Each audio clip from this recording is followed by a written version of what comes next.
Welcome to the National Season 3 Tekken Conference Play-Ins. Day number 5. Last day para sa ating play-ins ngayon at very intense ang mga magaganap para sa araw na ito. Ako nga pala ang inyong panel host. My name is Eliza Taylor at kasama ko yung ating mga Tagalog casters na si Punch Spice and Kid. I didn't get the script. Ngayon, nasabi ko na, so wala na kayong choice, di ba? And I've heard, guys, you listed one or few Tagalog words for today, no? Yes. Ano ba yung mga words yan? Kahit isang word lang, bigyan nyo ako. Kid, I think you have mentioned something a while ago. I talked to Coach Nature Lover about this. I asked him, Big Coach, shout out. big shout outs to him, right? Coach, can you teach me like one Tagalog word that I can use it as? He said, yuko. It means duck. Yuko. Yeah, Yuko. I'm gonna be using that word a lot later on, like how Potch uses bakbakan. How about you, Potch? Well, I keep saying I want to use this, but I only used it once. But I'm gonna say palag. Palag. Palag. Palag. Yeah. Yeah. Umapalag siya. Yeah. And I learned that from Eliza Taylor, so shout outs to Eliza Taylor. Yeah. Shout out sa iyo, Eliza Taylor. And also, one of our viewers is asking, no, nung nandun tayo sa timer natin, sa countdown natin, sabi ni Wesley is, anong title ng kanta sa The Nationals? Kasi it slaps, it's banger daw, sabi niya. So, Pusong Bato by Kid Spice, no? I-search na lang. Anyway, we are on to the play-ins now. Top 10 players based on the point system nga natin. 2-0 means you're gonna get 3 points or the 3 points. Or pag 2-1 naman, 2 points syempre para sa winner and 1 point para sa loser natin. Now, lowest 2, mawawala. So, delikado ngayon para sa araw na ito kasi ito na nga yung last day natin. But, silipin na natin yung ating top performers of day number 4. Nakita na natin itong mga players na to from the previous days, but nung day number 4 natin, surprisingly, ito yung mga players natin, Coffee Prince with 5 points at total, Don Argus with 6 points in total, and Jason with 5 points. Ito yung tatlong players na top performers ng day number 4 natin. On the other hand, sila din yung naghahabol ng points. Yes. So far, so good para sa kanila. Ano yung mga notable performances from these players that we have right here? Ano yung nagbago? Bakit biglang parang umusbong sila? Wow, Tingin mo, Poch. So, that's a new word. I'm going to write that down. So, I would say this. The Emperors are slow starters, but they're here at the party and they're marching everyone down. I'm going to give a shout out. I know we're seeing Coffee Prince, but Don Argus really impressed me. But you can never count out Coffee Prince because he has been a constant threat here with whatever character he uses. Again, rough start, but he's starting to have his own. And I believe he's tied almost with Vermilion in the standings. Ooh. And we are looking actually doon sa highlights ni Coffee Prince. So, ito yung mga previous matches niya na nakita natin at napanood natin dito sa The Nationals. How about you, Kid? What do you think about Coffee Prince right now and how he is standing off dito sa ating leaderboards, specifically with 11 wins and 9 losses, 13 points in total? Yeah, he had a very slow start, Coffee Prince. He didn't really we didn't really expect him to perform the way he did, and now he's coming back from it, winning 2-0 or 2-1 against Maru, and then winning it against Jules, the Iron Wall, using Leroy at that. So really surprising performance, but I can't really we can't really write him off. So Coffee Prince, he's got to get more wins than he used to. Okay, speaking of naman dito sa mga top performers natin, no, we have Don Argus as well. And showing you the highlights of Don Argus on your screens right now. Ito yung mga kaganapan ng mga nakaraang araw, no? And Don Argus, kailangan niya maghabol ng points dito. Yes. And yun yung exactly ginagawa niya ngayon. With the performance from day number 4, he needs those points. And what do you think changed up for Don Argus this time around? Na ito yung mga binasag niyang mga players, ito yung mga tinalo niyang mga players and yung mga pinanalo niyang mga matches. What do you think changed up, Poch? I'll tell you, it's one word: pressure. He said that he felt that pressure that day when we interviewed him with Mika. And he's been thriving under that pressure so far. The task is not yet done. We did tell him to celebrate for the 2 days, but he said, you know what, there's still more to be done. Because right now, big task ahead of him since he's still in that danger zone.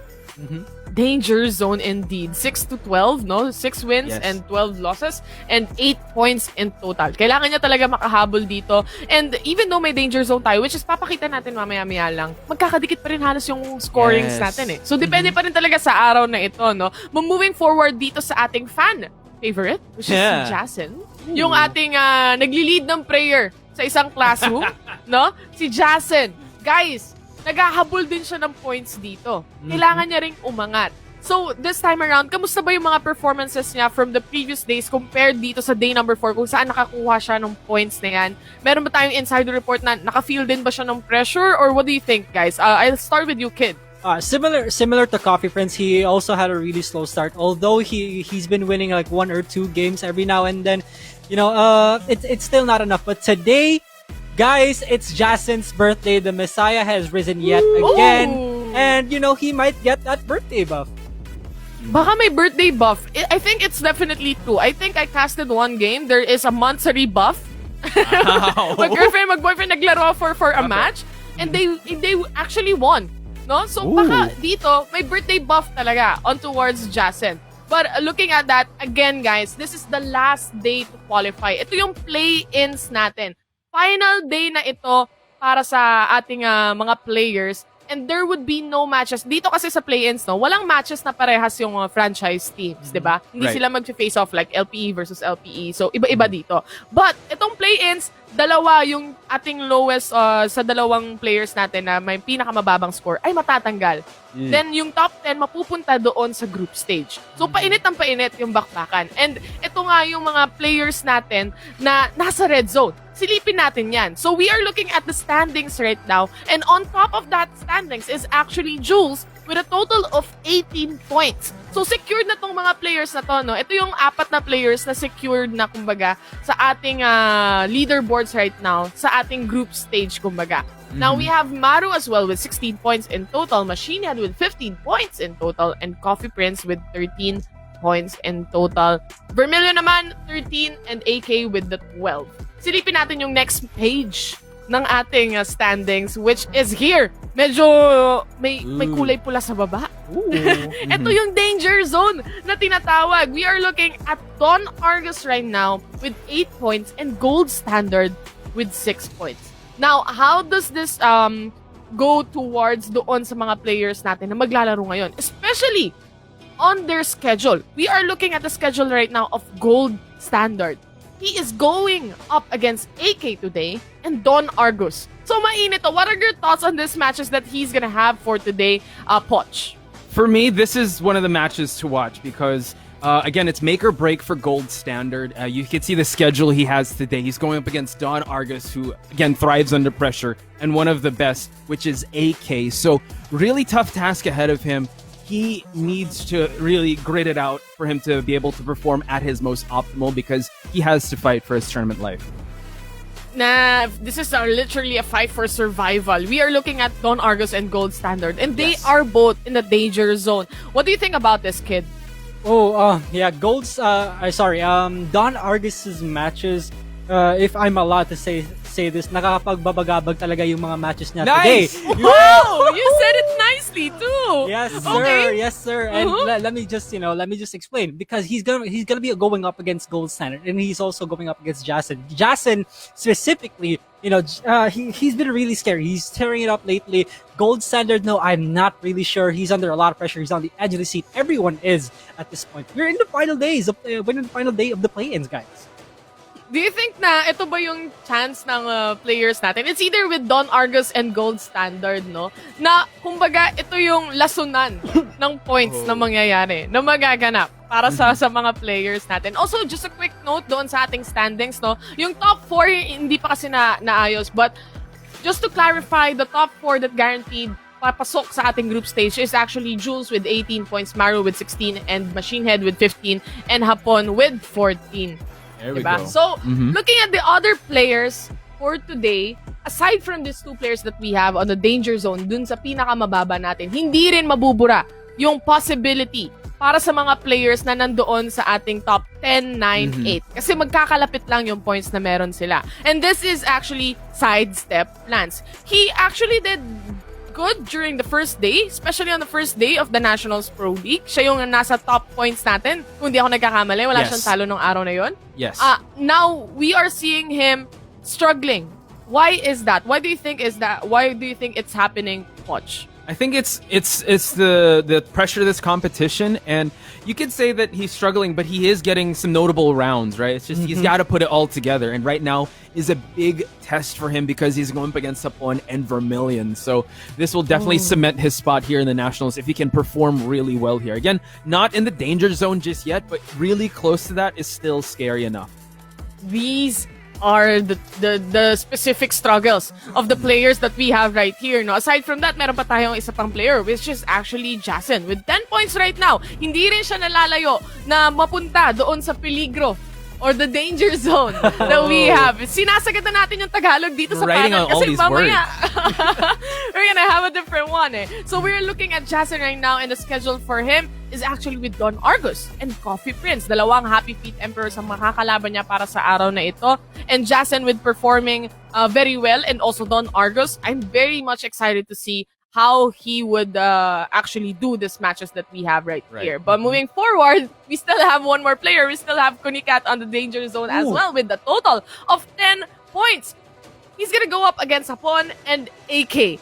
So medyo mahirapan, kumbaga, no? Kasi ito yung mga players na talagang stronghold or strong foot here in the Nationals Pro League. How do you think he would advance onto these matches that we are gonna see today, Kid? To be completely honest, I have my eyes on Kunicat simply because of the two people that he's gonna fight, AK and Hapon. Both of these guys are 2D players, and Kunicat has a track record of struggling against these 2D characters, and hopefully he might be able to adjust to it. But yeah, Kunicat's also in the danger zone right now, guys. It's also not looking good for him today in terms of schedule. Who knows? Anything can still happen. Anything can definitely happen. No? Malay mo, mas sweep lahat ni Kunicat yung mga players na makakalaban niya para sa araw na ito. Malay mo, si Don Argus matalo niya lahat. Ang daming possibilities sa mangyayari, pero showing up on your screen right now, or we're gonna show you the schedule for today. Kung hindi nyo pa nasilip doon sa The Nationals page, which is i-like nyo na, guys. No? There we go. This is the first half of our schedule. The first match that we are gonna see, mainit agad for SEO Hapon versus Sidesteplance. And nakikita nyo naman sa inyong mga screen. Just take note. Kung hindi nyo pa na print screen, puntahan nyo lang yung The Nationals page, no? Our second half for today for the match schedules that we are gonna see looking up on your screen is this one. Susunod dyan, sina Machinehead, Maru, Don Argus, and Gold Standard, which is one of the featured match for today. Yes. Silipin na natin yung featured match of the day. Para naman mabilisan lang.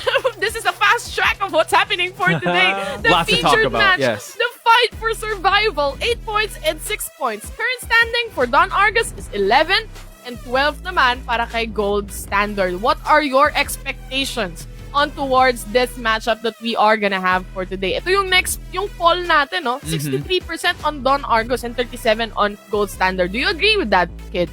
If we're talking in terms of experience, I would really have to agree on this because Don Argus has been competing here in the big stage in the Nationals for as long as I can remember, and I think he has an edge over Gold Standard in terms of that. What do you think for Gold Standard though, Poch?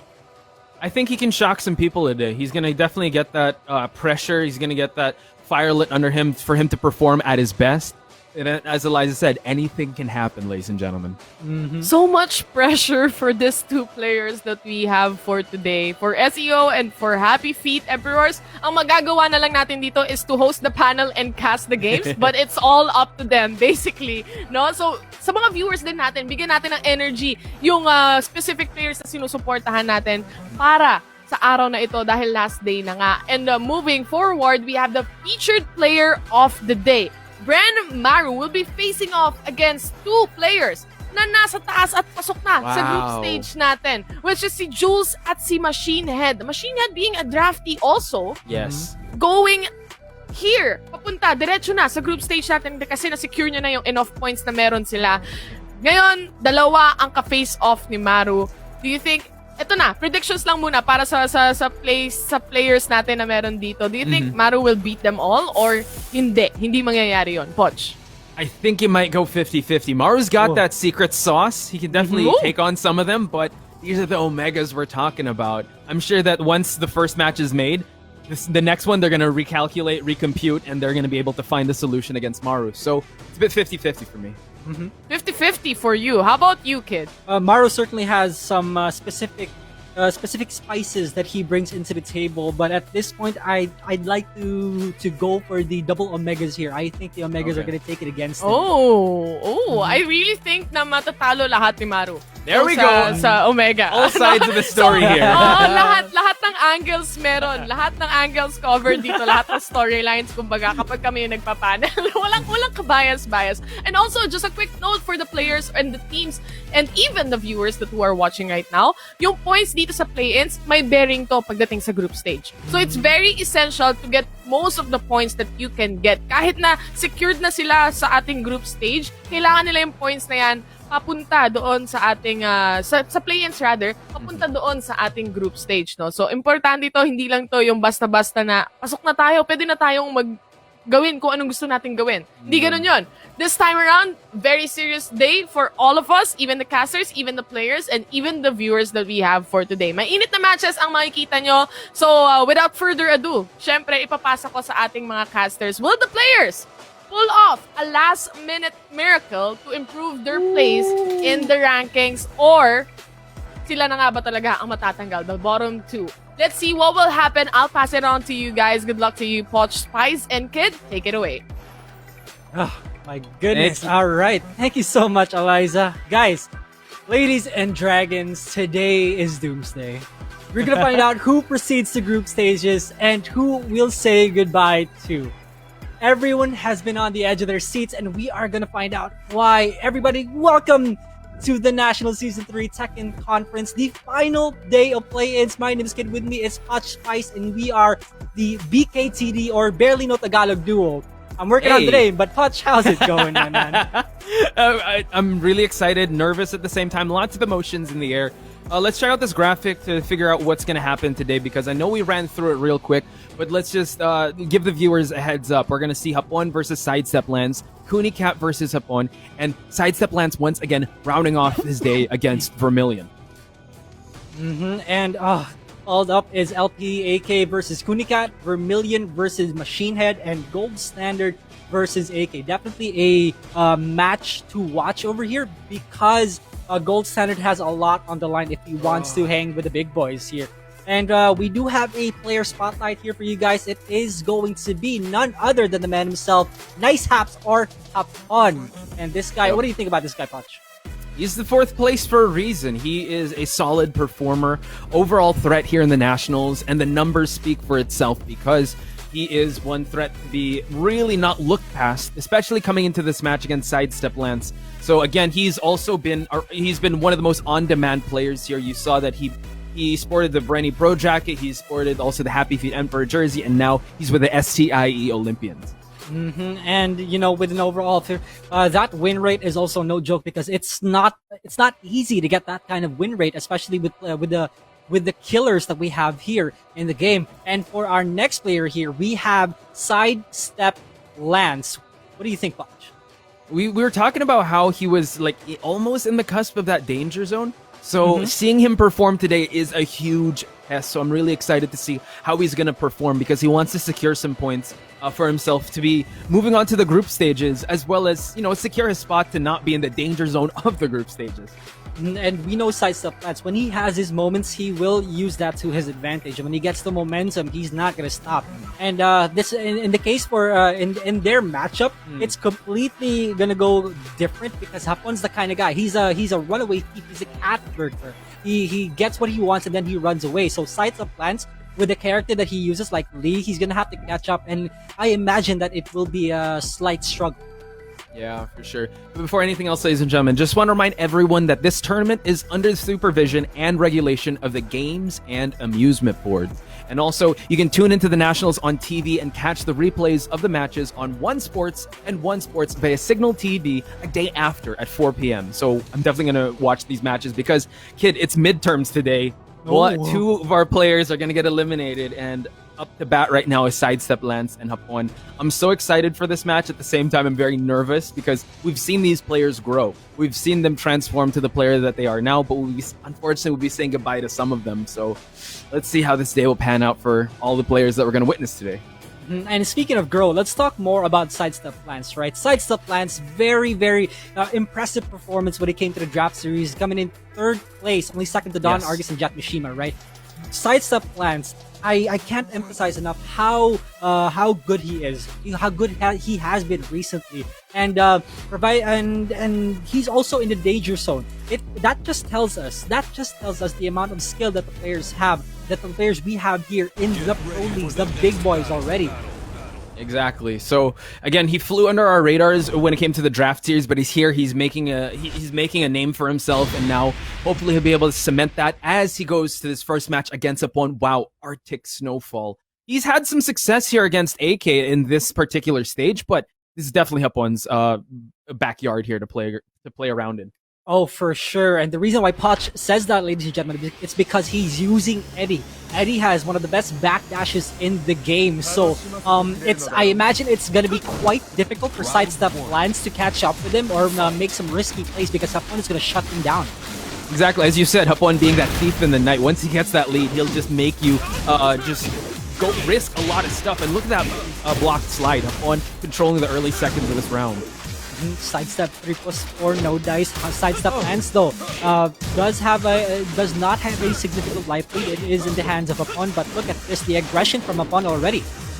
Yeah, and we see that, Sidesteplance trying to open him up, but Hapon again was caught Hapon coming in, and look at that. You see that Sidesteplance does have rage. It's going to be a tough call here how he's going to try to take back his life. What a duck by Hapon. Round 1 goes to him. Sidesteplance had to make that bet there, or else he wouldn't get anything else. Whoa, slippery kicks, and Sidesteplance catches him out of it. You don't want to whiff in front of Sidesteplance. He will capitalize on it. Hapon probably trying to set something up here again. Backdashing away and trying to go for that, just try to dart in with Eddie's just elusive movement. And look at this again. Hapon is making use of that movement to back away from Sidesteplance. He knows he has the light lead. The rodeo also connects. Puts Sidesteplance in rage. Running 3 does not block the mix-up. Hapon already strong. 2 rounds in. Dominant, kid. So dominant is Hapon. Again, just mentally picking him apart, but Sidesteplance gets a power crush there. And oh, nice pickup from Relax, but Hapon retaliates. And now we see some mix-ups coming in, but we see that Sidesteplance's defenses are holding up.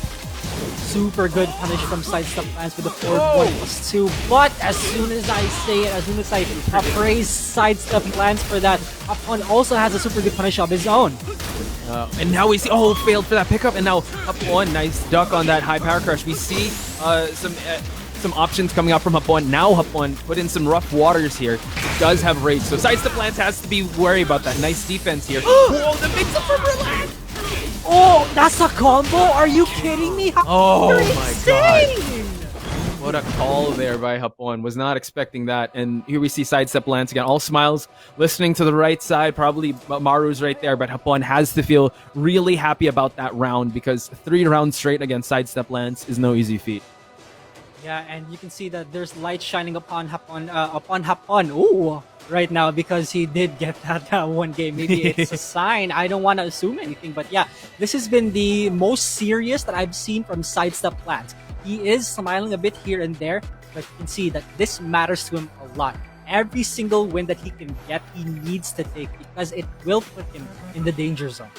Yeah, because you have to consider the day he has. After his match against Hapon, he will be going up against Vermilion. So, a good man goes to war today, and his name is Sidesteplance, ladies and gentlemen. He needs all your support because he's going up against the biggest juggernauts here in the Nationals. One being Hapon, the other Vermilion.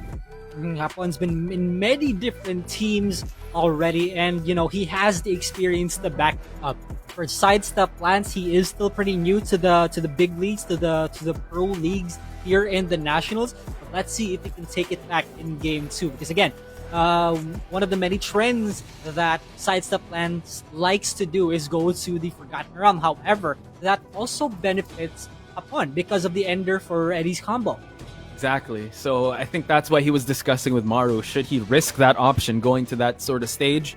And he didn't do so well with an infinite stage, because you just saw the masterful movement and spacing of Hapon and how he was able to use Eddie's elusive backdash to really bait some moves and bait some openings for himself. So we're about to find out if we are going to the Forgotten Realm. Do we see it? Ooh. Yes, we will. All right, Sidesteplance wants the home court advantage, and he does not care about these the slight percentage of Hapon getting that one floor. As long as he gets one or two of them, that's fine. Sidesteplance, he wants to be comfortable in this matchup. Yeah, again, he's taking that risk. He wants to be able to utilize that.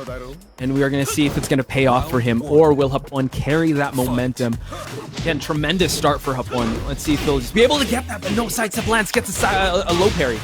And we can see that comfort already. The low parry at the start of the game. Are we going to see a floor break? No, we won't. Hapon, though, up against the wall. The pressure is going to be on, but he's slowly getting away from it, Potch.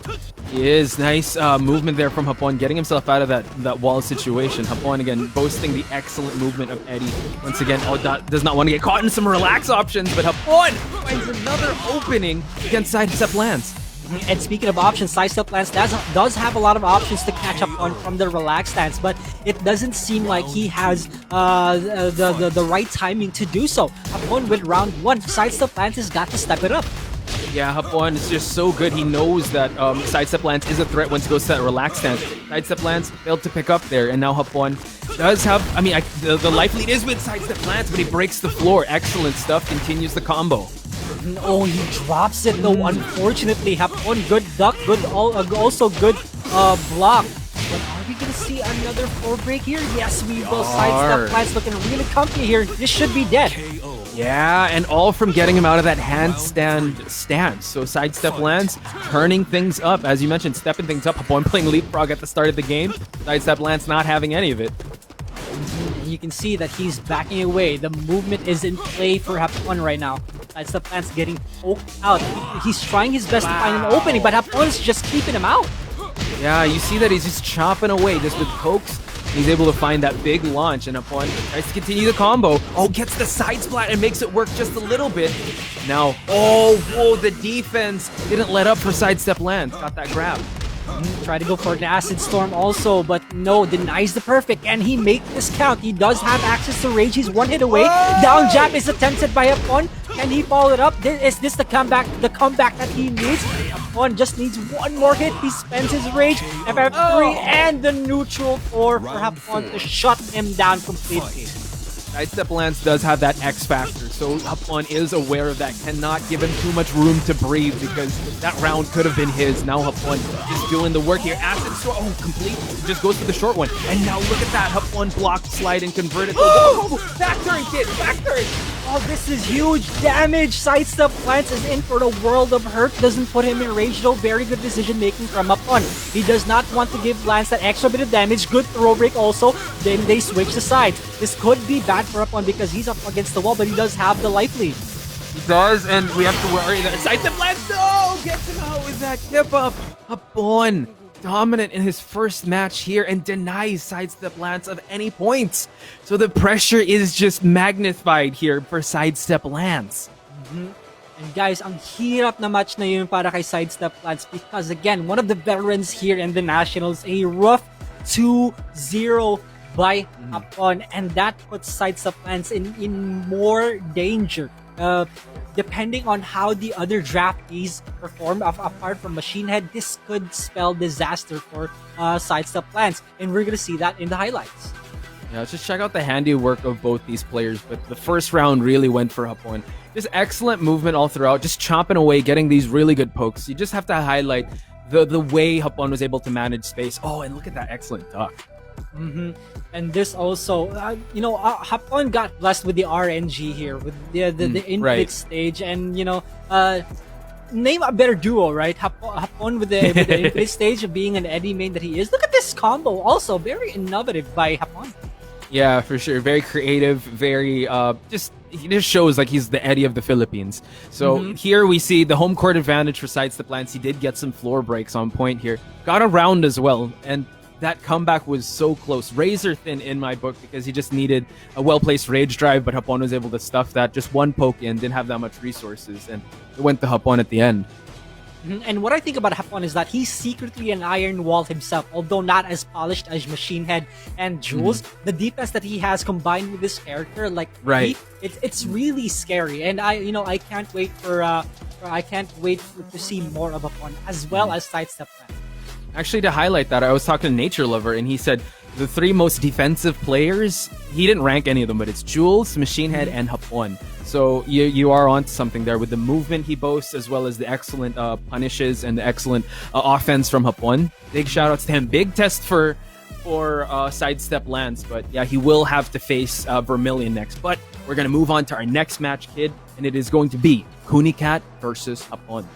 Now, this is certainly one of the matches that I've been looking forward to. Any match that includes Kunicat, because again, Kunicat does not have a good track record when fighting against new characters. You know, he did bring down Don Argus at one point, but when it came to Geese, Machinehead, Jules, Kunicat started to struggle. Kunicat here is also in the danger zone as well as the other draftees. And he's going to be fighting against the guy that we just saw earlier, Hapon.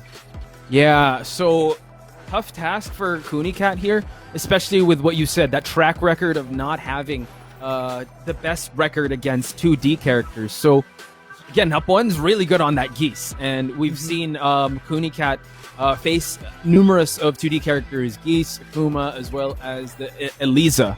So again, real redemption day for Kunicat. He wants to secure his spot as one of the top contenders here in the Nationals today. And for sure, right?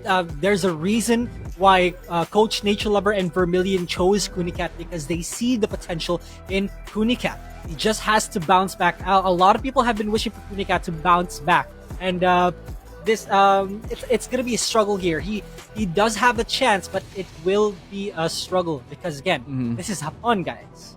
Yeah, for sure. And just to take it back to the first day, I believe it was Sidesteplance and Kunicat that were at the top of the ranking. So he wants to duplicate that type of magic again. And also, Kunicat did not have the best first day because his first matchup was, I think, against Coffee Prince. So big test, and he was able to pass with flying colors because he was able to get that victory. So he needs to claim that magic in a bottle once again for him to go up against Hapon, because a big day ahead of him after Hapon, I believe he's going up against AK. Yeah, Kunicat is gonna be fighting against AK later on today, boys and girls. So if you're looking forward to seeing one of the best here in the Philippines, if not the best, make sure you stay tuned to the Nationals, because again, AK has a lot of characters, has a lot of characters in his arsenal, and we've seen a couple of them already. And even the addition of Panda, although it didn't work out, but there is a Geese there. If worse comes to worse, AK will bring out the Geese against Kunicat. Ooh, sobrang intense ang mga labanan dito sa the Nationals. I wrote that down and I said Amazing. I love it, Posture. Congratulations. Thank you. We're going to thank each other. We're going to keep patting each other in the back for these things. But AK is one of the reasons to stay tuned to the Nationals, right? We talked about him time and time again of how he is a really decorated athlete here in the Nationals.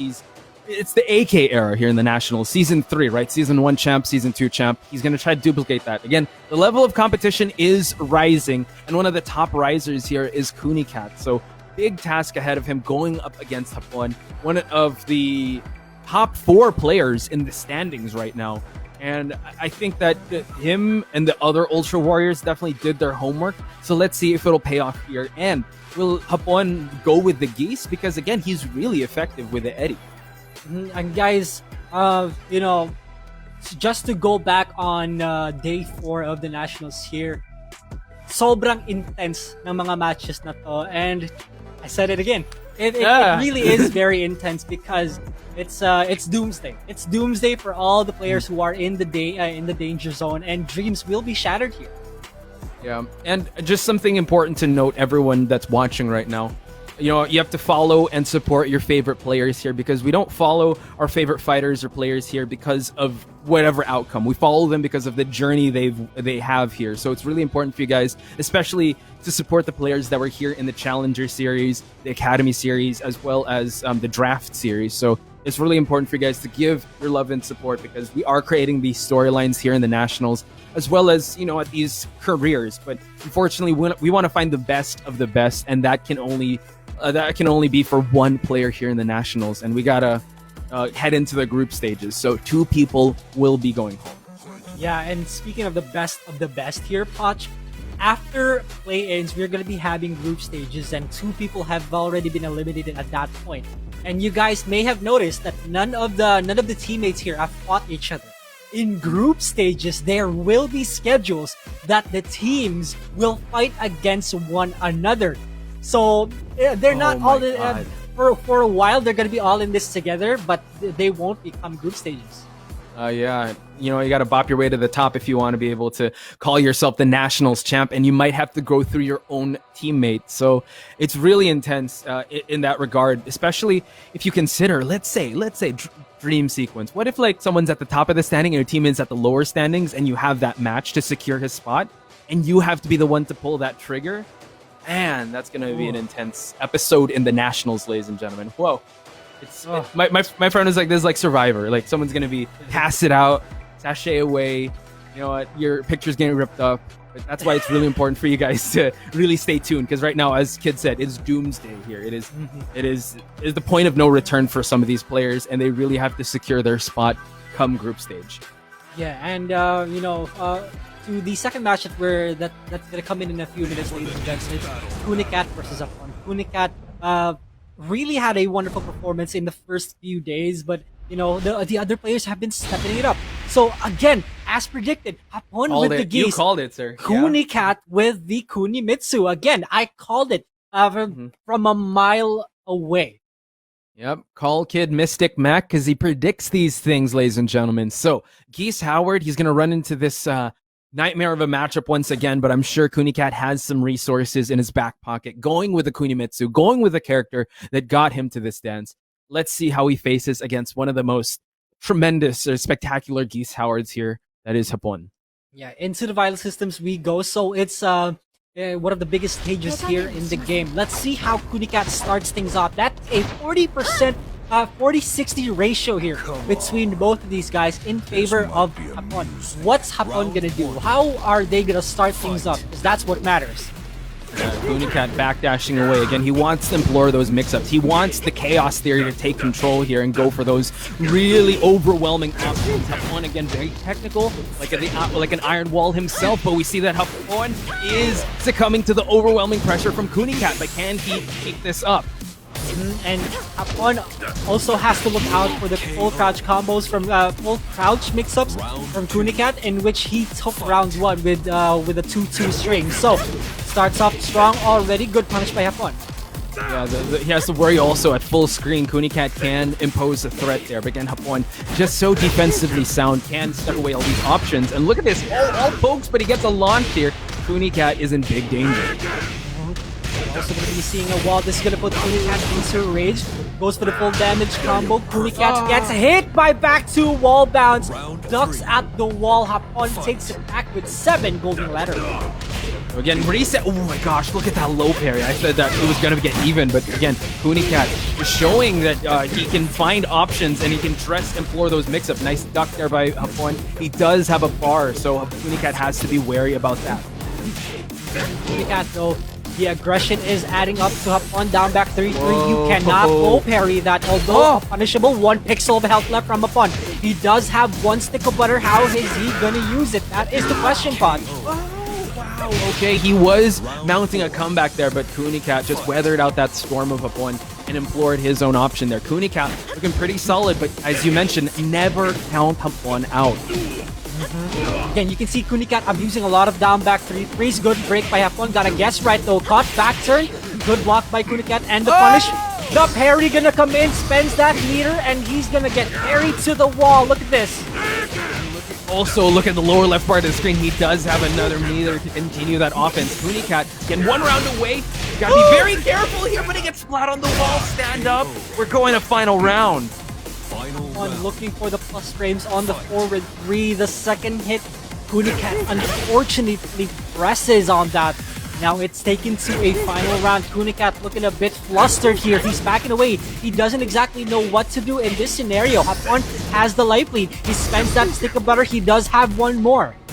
Yeah, you saw that he was trying to go for those kunai throws there, but Hapon just stuffing it with those street sharks. Now, it's a spacing battle. Kunicat does have that dash in. Gets the cartwheel, double it up, tried to go for a triple one, and Kunicat evening things out in terms of life, and trying to go for these mix-ups is Kunicat.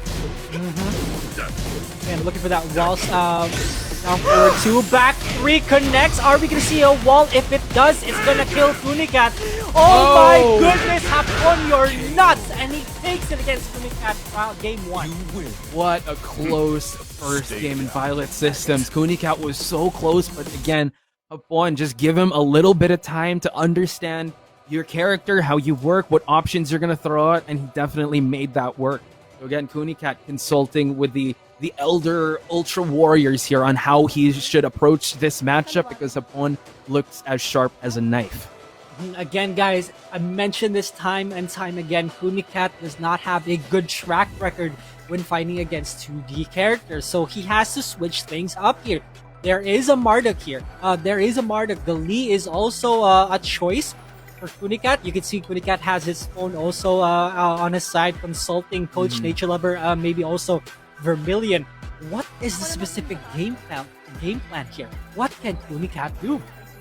And also, one character to mention is the Shaheen. But again, we saw the Shaheen come out, but again, not too successful. I think he might still go with the Kunimitsu. I think he has a lot of success with that, and he seems very comfortable and very creative with Kunimitsu.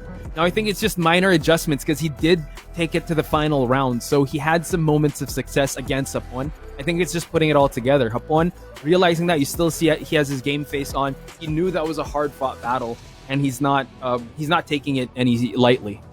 Yeah, and that's the difficult part about having to fight Geese, right? You have to guess whether or not Geese is going to continue back 3-2, the extension, the 2 part where you get launched.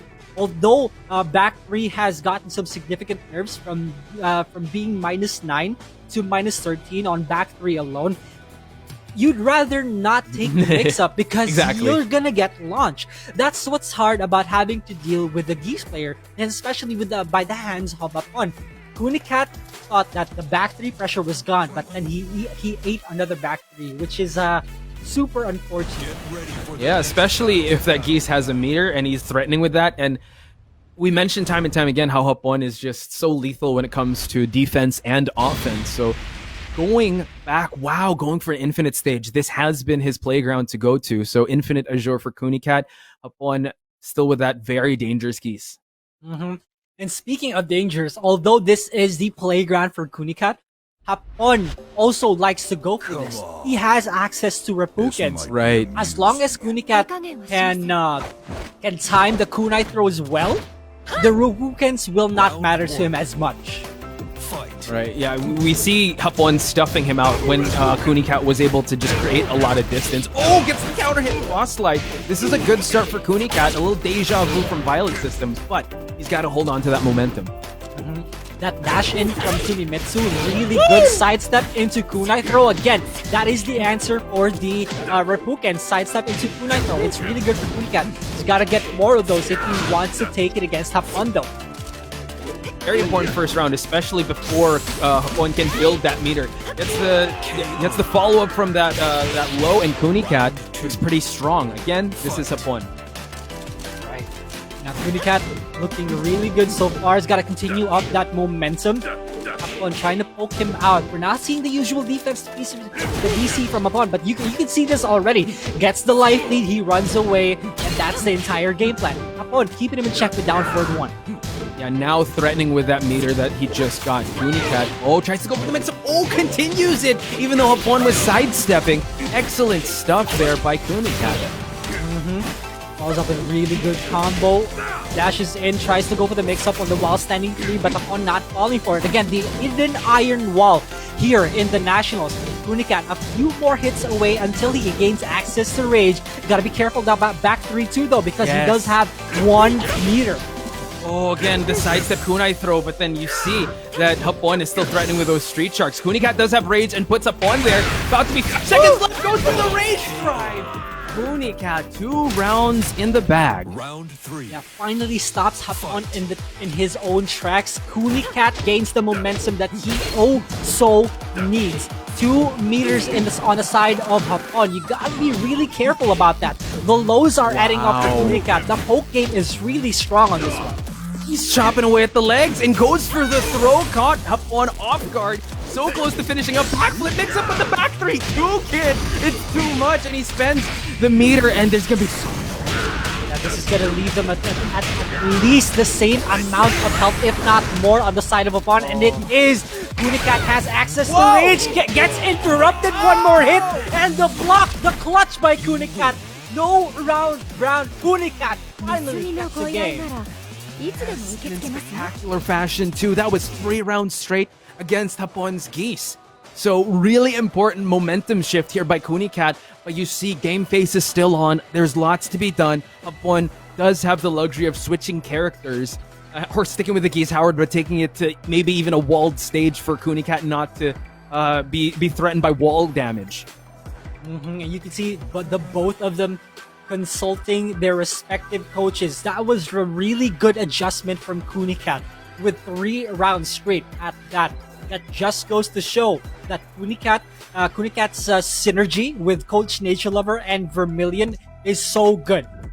Just a few words from Nature Lover, and that's that. Kunicat takes 3 rounds straight against Hapon. Hapon, though, the big question here, is he gonna pick a walled stage, or will he continue with the infinite? That's actually an interesting point, and also, as you mentioned, was talking probably to his, I'm sure he's talking to his teammate Gold Standard, and I believe you mentioned this, and we witnessed this as well. Gold Standard does have a Kunimitsu, so he's bringing some insight into this game, probably giving him a little more advice to what he'll do next. Stick with the Geese, change stages, because 3 rounds straight is no joke. That's some mental damage, especially with how just understanding what Kunicat did to change things up, to return things in his favor. So we're about to find out what he decided. Yeah, in that game too, I guess it's safe to say that Kunicat, nagmamadali si Kunicat, you know? 3 rounds straight, man. That's not an easy task to do, especially when you're fighting a guy like Hapon. He does go for the Souk stage, the smallest stage in the game, so, you know, easy wall carry for Geese.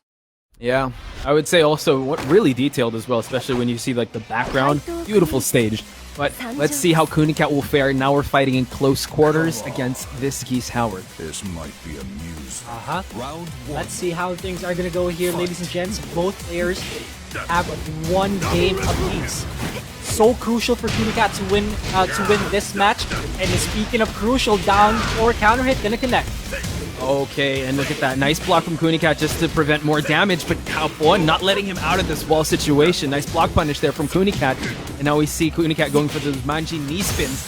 We are seeing Hapon just dissect the life out of Kunicat here with these pokes. Kunicat abusing a lot of those down back threes because he knows that, you know, you can't recklessly just punish that. Oh, the airship Puken connects, just, you know, negating a lot of mix-up options for Kunicat. Unfortunate for him. That's true. Double Rapuken just to make sure Kunicat gets that distance away from him. Hapon just slowly dismantling and slowly just picking apart Kunicat on stand-up here, and goes for that big launch when he can. And look at this, all Hapon so far. Oh, he tried to interrupt though, and that's not a good idea. Geese is kind of plus when it comes to max mode. Again, sidestep 3, sidestep 3, another sidestep 3. Watch your leg. Chopping away is Hapon. Kunicat now not even able to try to adjust. Let's see how he'll do in this 3rd round. Hapon so far has not spent that meter. Kunicat is retaliating though. The max mode double Rapuken isn't really as minus as it seems. Oh, he misses the launch punch. Unfortunate. Kunicat's gonna be using this to his advantage though. Hapon is literally just 1 hit away until he gains access to rage. Kunicat with the strings. Oh no, the jump in. This is gonna kill. This is gonna kill, guys. Oh no, he dropped the Oh, he got the grave. Oh, Kunicat stays alive. We're seeing round 4. Why do you do that? You know what? No point in crying over spilled milk.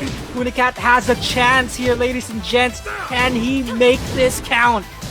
Oh, he's running with that momentum. We see Hapon a little flustered. Has to shake off the cobwebs of that drop.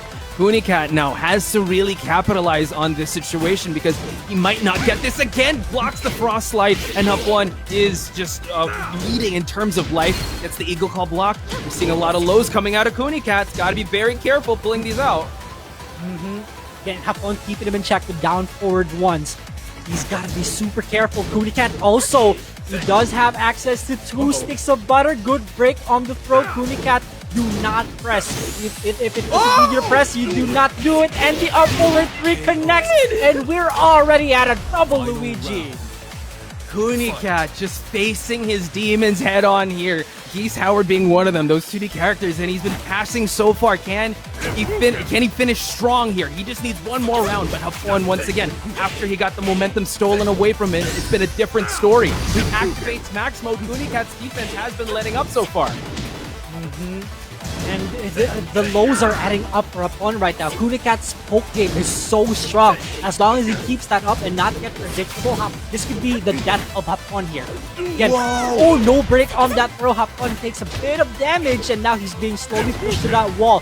One counter hit, and Kunicat could be done for here, so he has to be super careful. It's so intense, Watch. Back 3-2. Max mode has been spent. Kunicat, the defense is good. Magic 4. This is not gonna kill yet.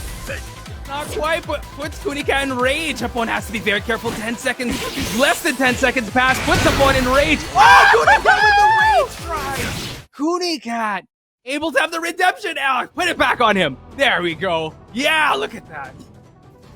Yes, Wow. sir. Oh my Kunicat gosh. taking it against Hapon 2-1. What a comeback. The track record has been switched up. Kunicat finally takes a game against Geese. Yeah, you love to see it happen, right? We talked about how the Ultra Warriors faced, well, Nature Lover in specific had Leroy nightmares. Now we see that this is part 1 of the 2D nightmares of Kunicat, right? He's gonna face AK, and AK has 2 2D characters, which is Akuma and Geese.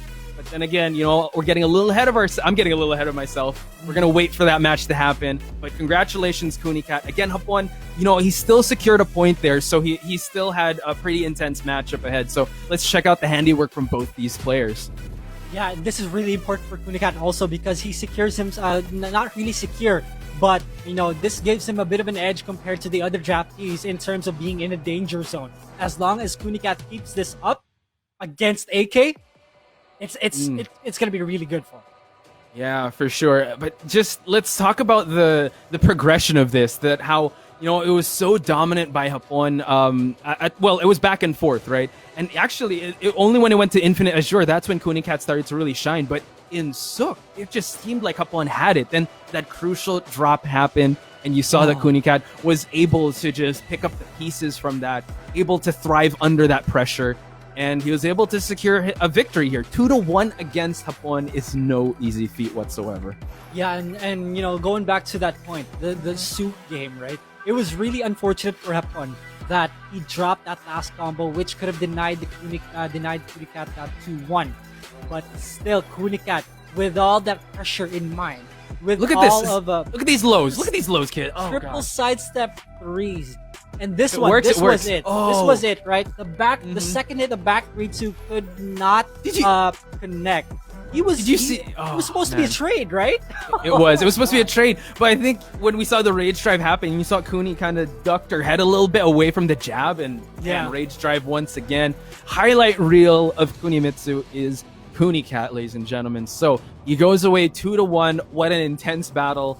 And I bet we're gonna see all these type of matches all day. So let's head into our next match because it's gonna be another barn burner. Sidesteplance versus Vermilion. Ooh, so I actually talked to Sidesteplance about this, about how he feels going into the match against Vermilion, and he didn't really say anything apart from, I'm just gonna do my best against Vermilion. We haven't really played that much, and it was a really long time ago that we played against each other. So he's kind of coming into this match blind. Yeah, same to go with Vermilion, right? But I would believe that Vermilion has a little bit of an advantage here because of his teammate Kunicat. And Kunicat had a lot of success facing Sidesteplance, and he could definitely share that with his fellow Ultra Warrior. And also, Vermilion being one of the veterans here in the National would really test Sidesteplance. And oh my goodness, look at the picks on the double chin, 176. It's so scary how this guy can just use different characters and still play at a high level. And so these are the players, ladies and gents, Sidesteplance and Vermilion, with a big smile on his face on the side of Sidesteplance. Vermilion always with that same face on. Hotch, how do you think this match is gonna go? I have a feeling that maybe Vermilion won't go with the Devil Jin now. Might go with the Marta. Or might go with another character. But just to see the blueprint that his... Oh, what did he say? To see the blueprint that his teammate set out for him, might go with that Marduk. And we saw how dangerous his Marduk can be. Oh, yeah. How about you? We're in crucial scenarios here. And if we're gonna think of it this way, if Vermilion wants to deny Sidesteplance a chance at glory, he'd use Double Jin immediately. He denies Sidesteplance that opportunity. Everything is getting real serious here, guys. Again, Sidesteplance, one of the guys in the danger zone. Along with the other draftee. Yeah, he can definitely... Okay, he's going with the Julia pick, and we've seen this Julia up against Jason, going to Cave Enlightenment and Sidesteplance with a very different Violet. So I don't know, I think he should have went for Lee, man. I don't know. Two different characters. Yeah, completely different characters with two different movesets. I'm not entirely sure about this pick, Lance. I'm just kidding. But yeah, Vermilion with a Julia, I'm not really surprised because, again, if you guys, haven't noticed, Nature Lover is Signal Ultra Warriors' coach. Yes, the Unai na Julia hashtag. There we go. Yeah. And look at the talent picks here. Round 1. BRE Pro's Sidesteplance has to defy odds here to just keep more points in the bag for him.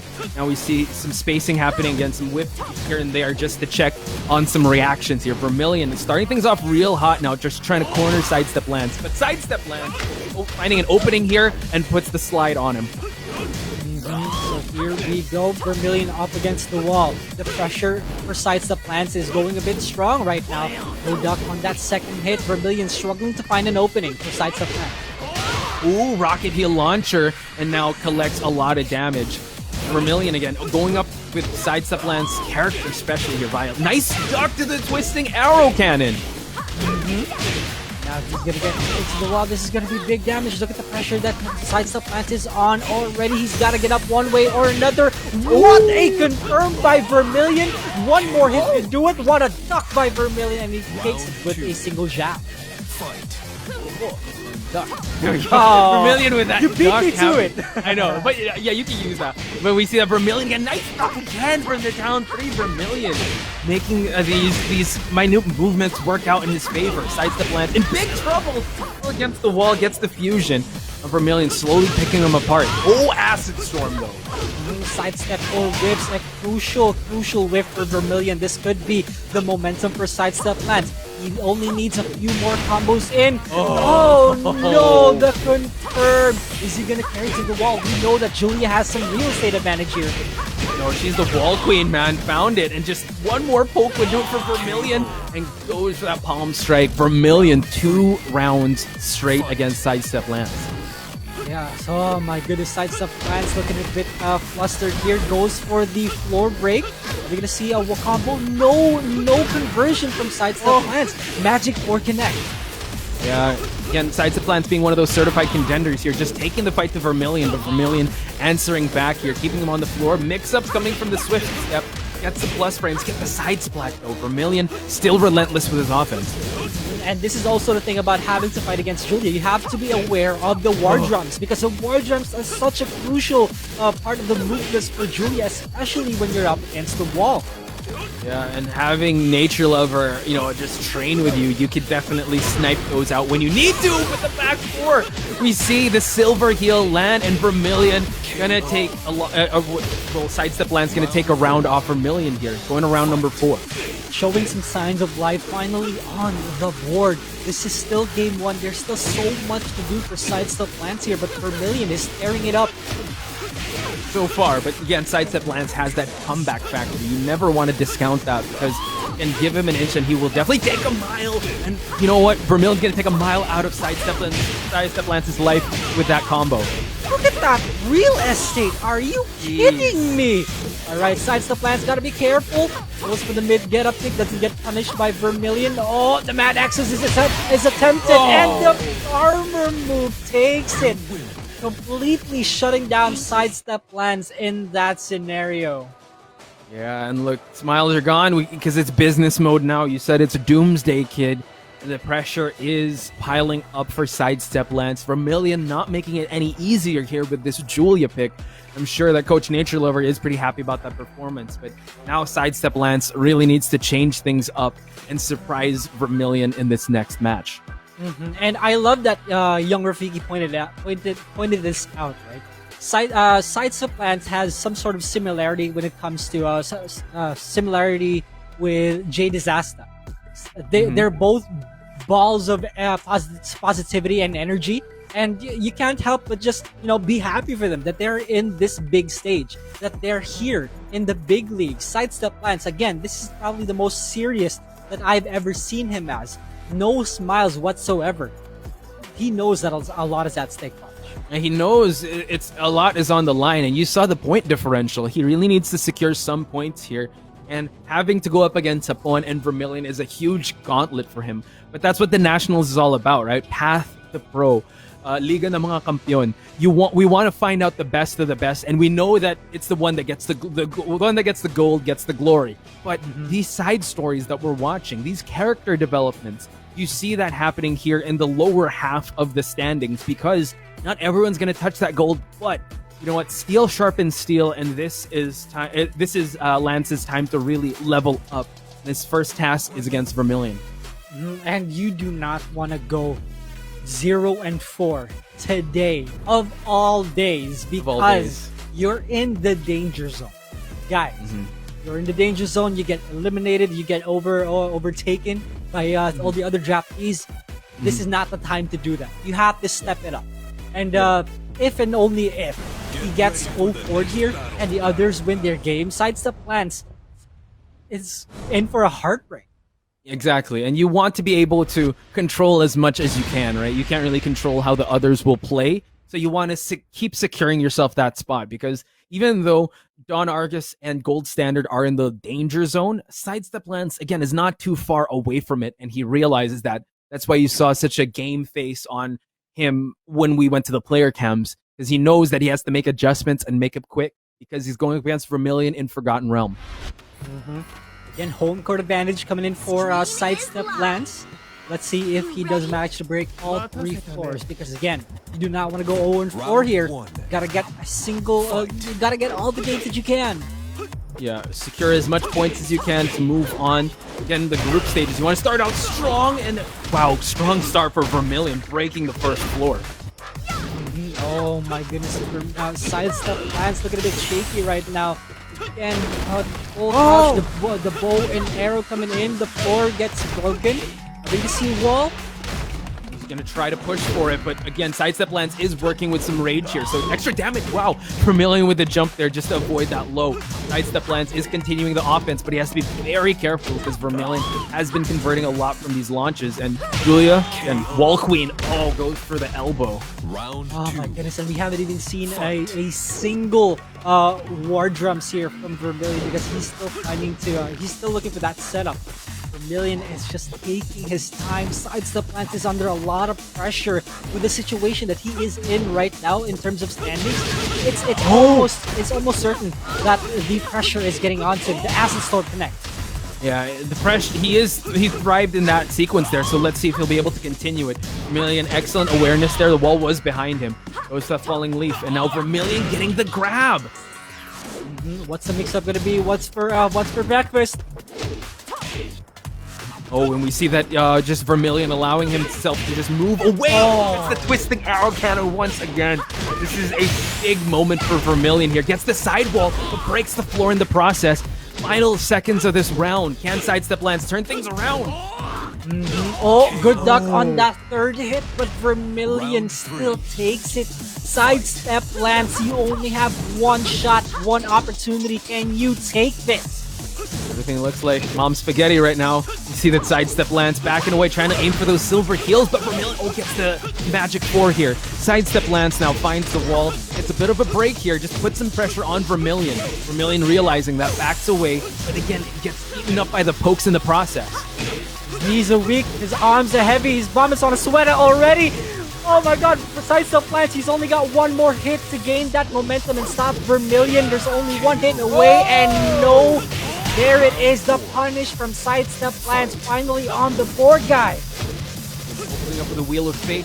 Let's see if the Sidesteplance will be able to capture this round. Again, with Fate on his side. Vermilion, excellent movement to the launch. He's been on point with that kid. Oh my goodness, and he still gets the 4 in. Good punish by Sidesteplance. Forward 2-1. Vermilion backing away. Sidesteplance half help. What's it going to be? The patience is going to come strong for Sidesteplance. He's got to look for it, but no! The lashing arrow connects. One more hit to do with the bow and arrow to finish things off. Snipe Sidesteplance from a distance. Man, so tough for Sidesteplance. Really rough start here. And that'll be, Sidesteplance's matches against Hapon and Vermilion. Vermilion, again, wants to start out the group stages strong. He wants to get those 3 points, so he had to go all out with that Julia. So congratulations, Vermilion. But guys, give your love and support for Sidesteplance. Going away with 0 points, and all he can do now is wait for the matches to see if, again, as Boru mentioned, if one goes up, someone has to go down. So let's check out the replays of that intense match. Yeah, we cannot emphasize enough that this is so intense for Sidesteplance because all that he can do right now is wait and hope for the best possible outcome for him. He went 0-4 of all days match going up against Hapon and Vermilion, and this is so tough for him. Yeah, I mean, of all days also, for him to be matched up with these really top nationals contenders was a tough. Just showing his heart in this matchup, not really giving up on anything.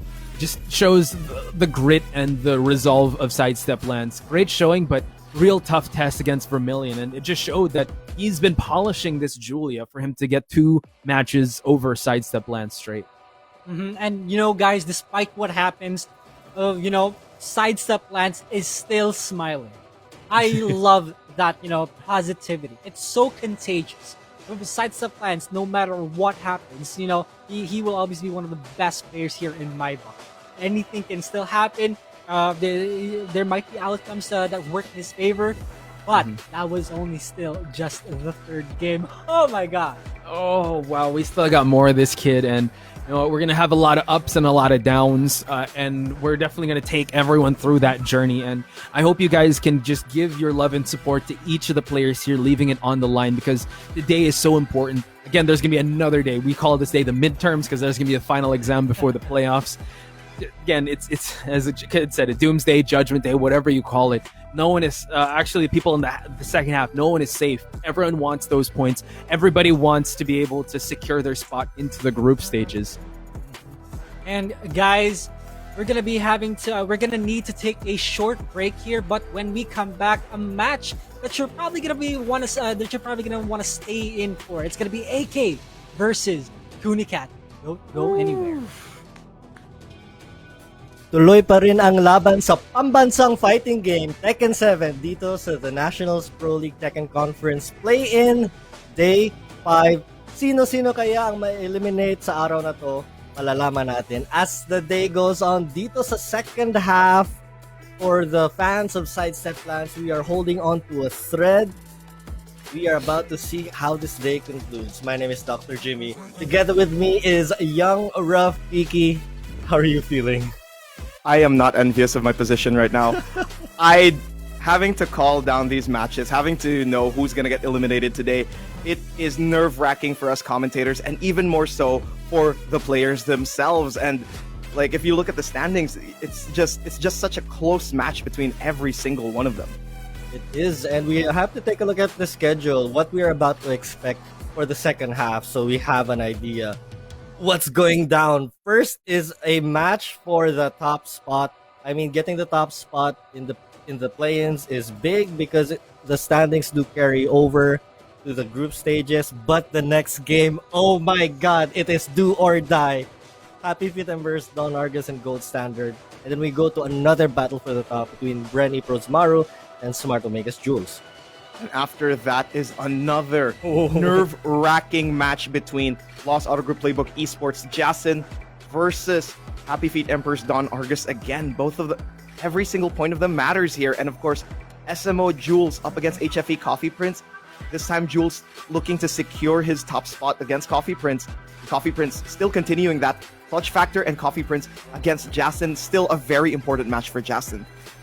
I mean, everything, it's coming down to the wire here. And here are the updated standings. Jules hasn't played yet. His 18 points still holds in first place. Machinehead getting so many points today with his victory. Big win over Vermilion, puts him at 18. Hapon also sneaks up into 18 points. That's crazy. And of course, BRE Maru and Signal Ultra Warriors Vermilion tied at 16 points. And you can see Kunicat clinching his group stage spot with that 15 points. And then here is our second half here. Wow, AK he's at 50% in terms of win-loss. He's still teetering there. 14 points is still quite dangerous. Of course, Coffee Prince following up in 13. Jason eking close to that final spot. I mean, it's 7, 8, 9, 10. Sidesteplance, Don Argus, Gold Standard. Oh my god. The Nakabahan danger ako. zone. It's the danger zone, dude.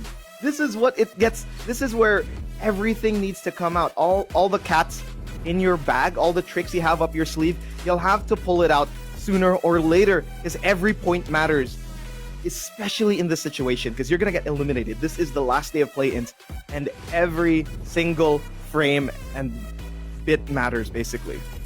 Right, and we might have to like just hold on to that thought, because we know how shifting our attention from the bottom of the standings to the top. Maru's sitting there really pretty. He definitely hasn't he has yet to play today. Going up against Machinehead, the battle for the top is what we're going to see first for our first match. But man, we have to talk about Machinehead versus Vermilion. The Akuma and Brian, that was a crazy fight. Oh, absolutely. We already know that Machinehead had the Akuma at the ready, but we never expected Vermilion to pull out the Brian twice. I was thinking he would go for the character change immediately after, but no, instead he stuck to the Brian and showed optimal punishes, showed really good Brian play, but in the end, Machinehead with that Akuma showed to be the better player today, and it was amazing how Machinehead got away with so much just by being absolutely aggressive. I mean, we did see, 2 dragon punches in a row at a single point in that match. That was crazy. But now, talking about Maru, we actually have a video where we get to know him. Let's take a look at that.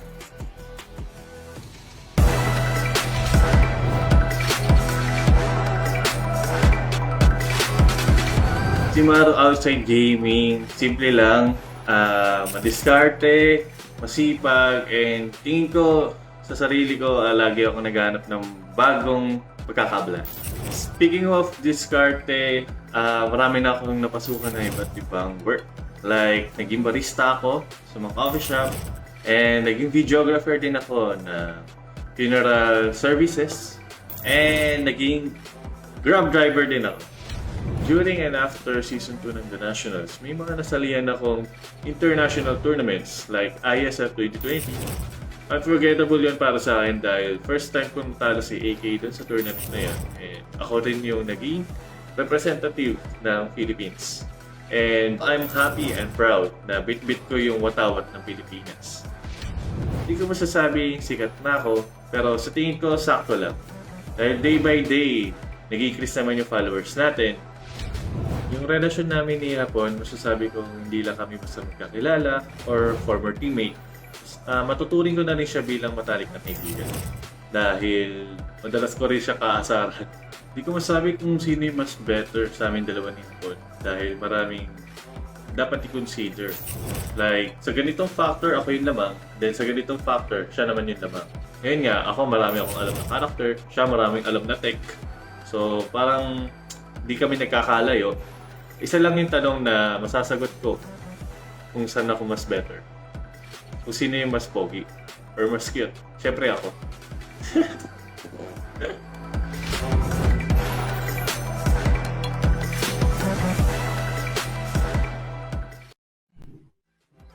Vintage Maru. Iniwagay-way niya ang watawat ng Pilipinas. Great little video there from him. What do you think of that? like Maru has always been like one of the best personalities that the Nationals has seen, and really like it's gonna be so great seeing him right now as our first match of the second half up against Machinehead. This man is ready, and look at the head-to-head, 4 against 4, the Geese against the Dragonov / the Kazumi, and it really is it's gonna be a close match, like down the wire basically here. I mean, win record straight down the middle. Maru does have new characters up his sleeve. We've seen him bring a whole slew of characters, not just normal characters, but top tier characters as well. So probably this is like Maru 2.0 versus Machinehead, one of the few times that they've faced each other since the Nationals. As you can see here, they last faced each other in October 16, 2019. It feels like forever. And this is the first time they're going to be facing each other. Machinehead 2.0, Maru 2.0. Oh, absolutely. These players have completely evolved in the last 2 years, and you can see SMO Machinehead, Smart Omega's Machinehead, with an overall win rate of 55%. He has the Shaheen. His signature Geese has been coming up every now and then, and of course his Elisa. And let's not forget, that's only the tip of the iceberg because he has so much more up his sleeve. And Maru, of course, he has those new characters. Of course, his mainstays were Kazumi, Dragonov, and Lars, but we've seen him bring amazing picks. I know he brought a Brian at one point. He also brought out a Fakumram, if I'm not mistaken. And he recently was part of that slew of Leroy, the Leroy invasion, if I'm not mistaken, in Season 2. Yep, and of course he has that Ano waiting at the wings there. Maru has a lot of characters. The man is so ready. Like he's ready to mix some drinks and then mix you up with whatever he picks. And that's what makes Maru such an amazing player. And he's consistent, and of course he has more, let's say, presence here in the Nationals here in Season 3, considering he's had more seasons. But Machinehead is no slouch either, considering the fact that the man was 3rd place back in Conference 1 Season 1. And he was the #1 overall draft pick in the draft. I mean, to be given that title really shows that you are very much coveted. And there are our players. Maru is a ninja. I don't know. He's just so he's not moving. Probably his camera's broken or something. Keeping himself stoic, just keeping himself stealthy there. And of course, Machinehead just getting himself ready. Of course, Machinehead's usually the more stoic player, but right now Maru's prepared.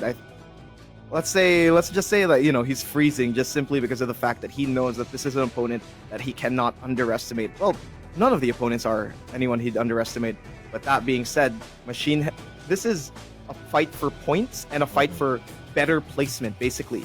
Simply because of the fact that, as you said before, the points do carry over into our group stage.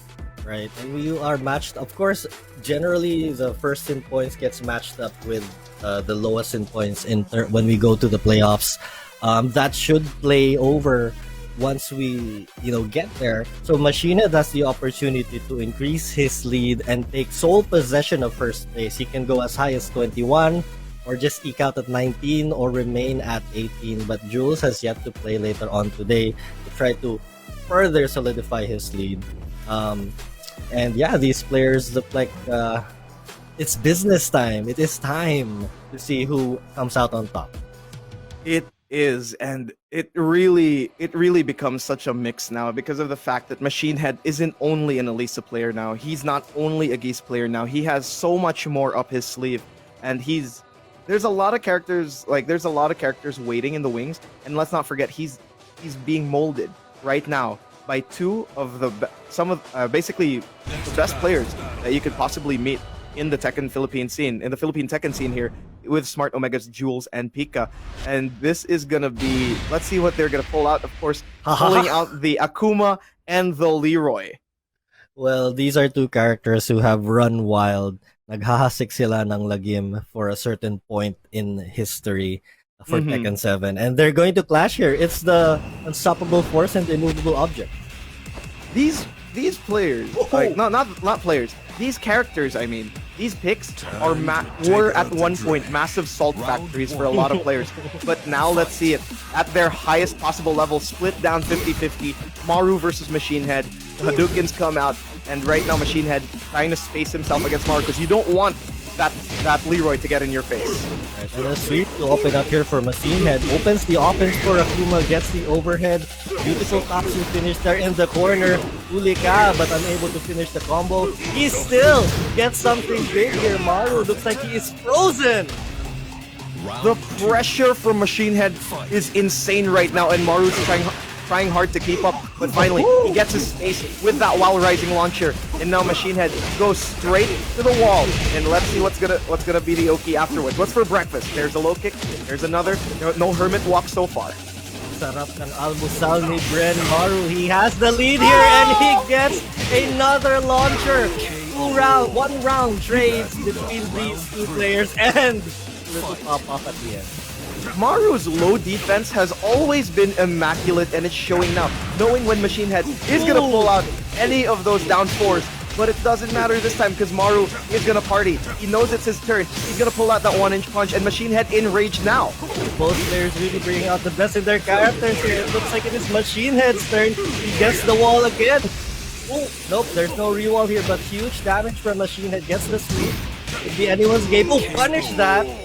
Of course, the Hadouken on block, always punishable in all games. No matter what game you are, and that's what matters. But right now, Machinehead, Maru does have that second round for a third round for himself, and once again, it's a poke fight between the two of them, which is something unexpected considering the fact that it's going to be a lot of oppression supposedly from these two. But Machinehead trying to control the mid range as much as possible against Maru here. It's a battle for the first hit here, and it's just been trades back and forth. No big combo so far. Little punish right there, whip of the Tatsumaki Senpukyako. And here comes Machinehead though, gets it, does not flat on the wall. Oh no, back turn! Just a regular DP? Are you crazy? Stop! Stop! Hold the pressure. Maru says, enough. You're I'm done. going to take this game 1-0. Yep. The stop sign. That was the stop sign. You gotta stop. Pulling out DPs on hit stun, pulling whatever, you gotta stop. And that's exactly what Maru did. He just stopped, pulled out the hard read with that rage art. And look at him, he's smiling, he knows what he did. And Machinehead, while consulting his, well, of course, right side of advice and looking at the camera, trying to be cheeky here. And he's just thinking whether or not he's going to change characters or is he going to stay. But of course, the right side of advice is only there to guide him, not truly, decide for him. That was an honestly really wild first game. It was like whoever gets their offense going first just took advantage of it. On wake up, right? Ang sarap ng almusal, just to say. And they really made it work. But during that final sequence,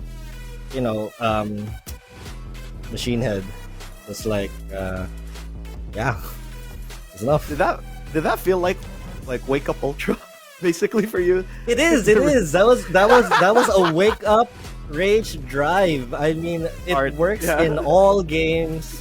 It works in Tekken 7, and it's a huge risk, right? High risk, high reward. In that situation, if it was blocked, I mean, we were going to a final round anyway, so why not spend it? Yep. Pulling that out, and of course, trying to prevent what Machinehead was basically trying to do a meaty in a 3D game. It's crazy, but of course, that's the nature of Tekken 7 right now. And of course, Maru and Machinehead sticking with the Akuma right here in his comfortable little dragon's nest. It's been his favorite stage, and for good reason. There's not much he can move away from, and of course with a character like Akuma, you have so much options after knockdown, after putting somebody by the wall. It's not gonna be an easy task for Maru. Ooh, nice little teleport there just to reset the situation.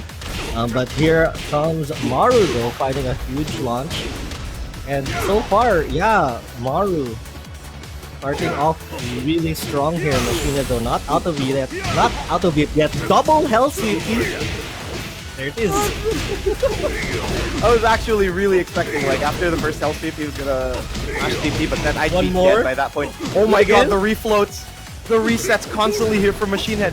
This is why he's a much better player than any of us commentators right now, because he's just holding on for dear life. No, Maru! Round 2. I mean, that was a lot of damage coming from the re-splat Tatsu. But Maru able to hold on here, takes the first round. And again, it's been a story of who gets things going first. Who can use their tools. Here comes Machine Head, though, gets the knockdown here. Demon Flip mix-ups coming into play. Beautiful sidestep. Or sidewalk, for that matter. And it looks like Machine Head might potentially close out this round with this combo. No, he drops. Just by a frame too late, but it doesn't matter. Jab DP saves the day there. And Machine Head has no fear. He doesn't even care if Tatsu is minus 18 on block. He's just gonna get in Maru's face, but Maru right now trying to control whatever approach Machine Head has by throwing out these keep-away moves. But of course, the orbital being thrown out, and there's the Tatsu again. And FADC straight to the wall we go.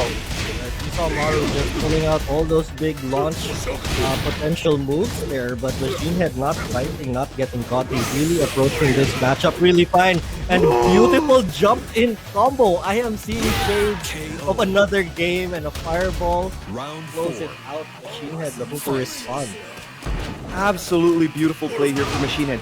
Fearlessness is the name of the game between the two of these players. And Maru once again trying to approach. The music is now in his favor. Let's see if that little buff is gonna get at him. And right now it's constant footsies between the two of them, trying to make sure that no one whiffs a move, keeping their spacing up as much as possible.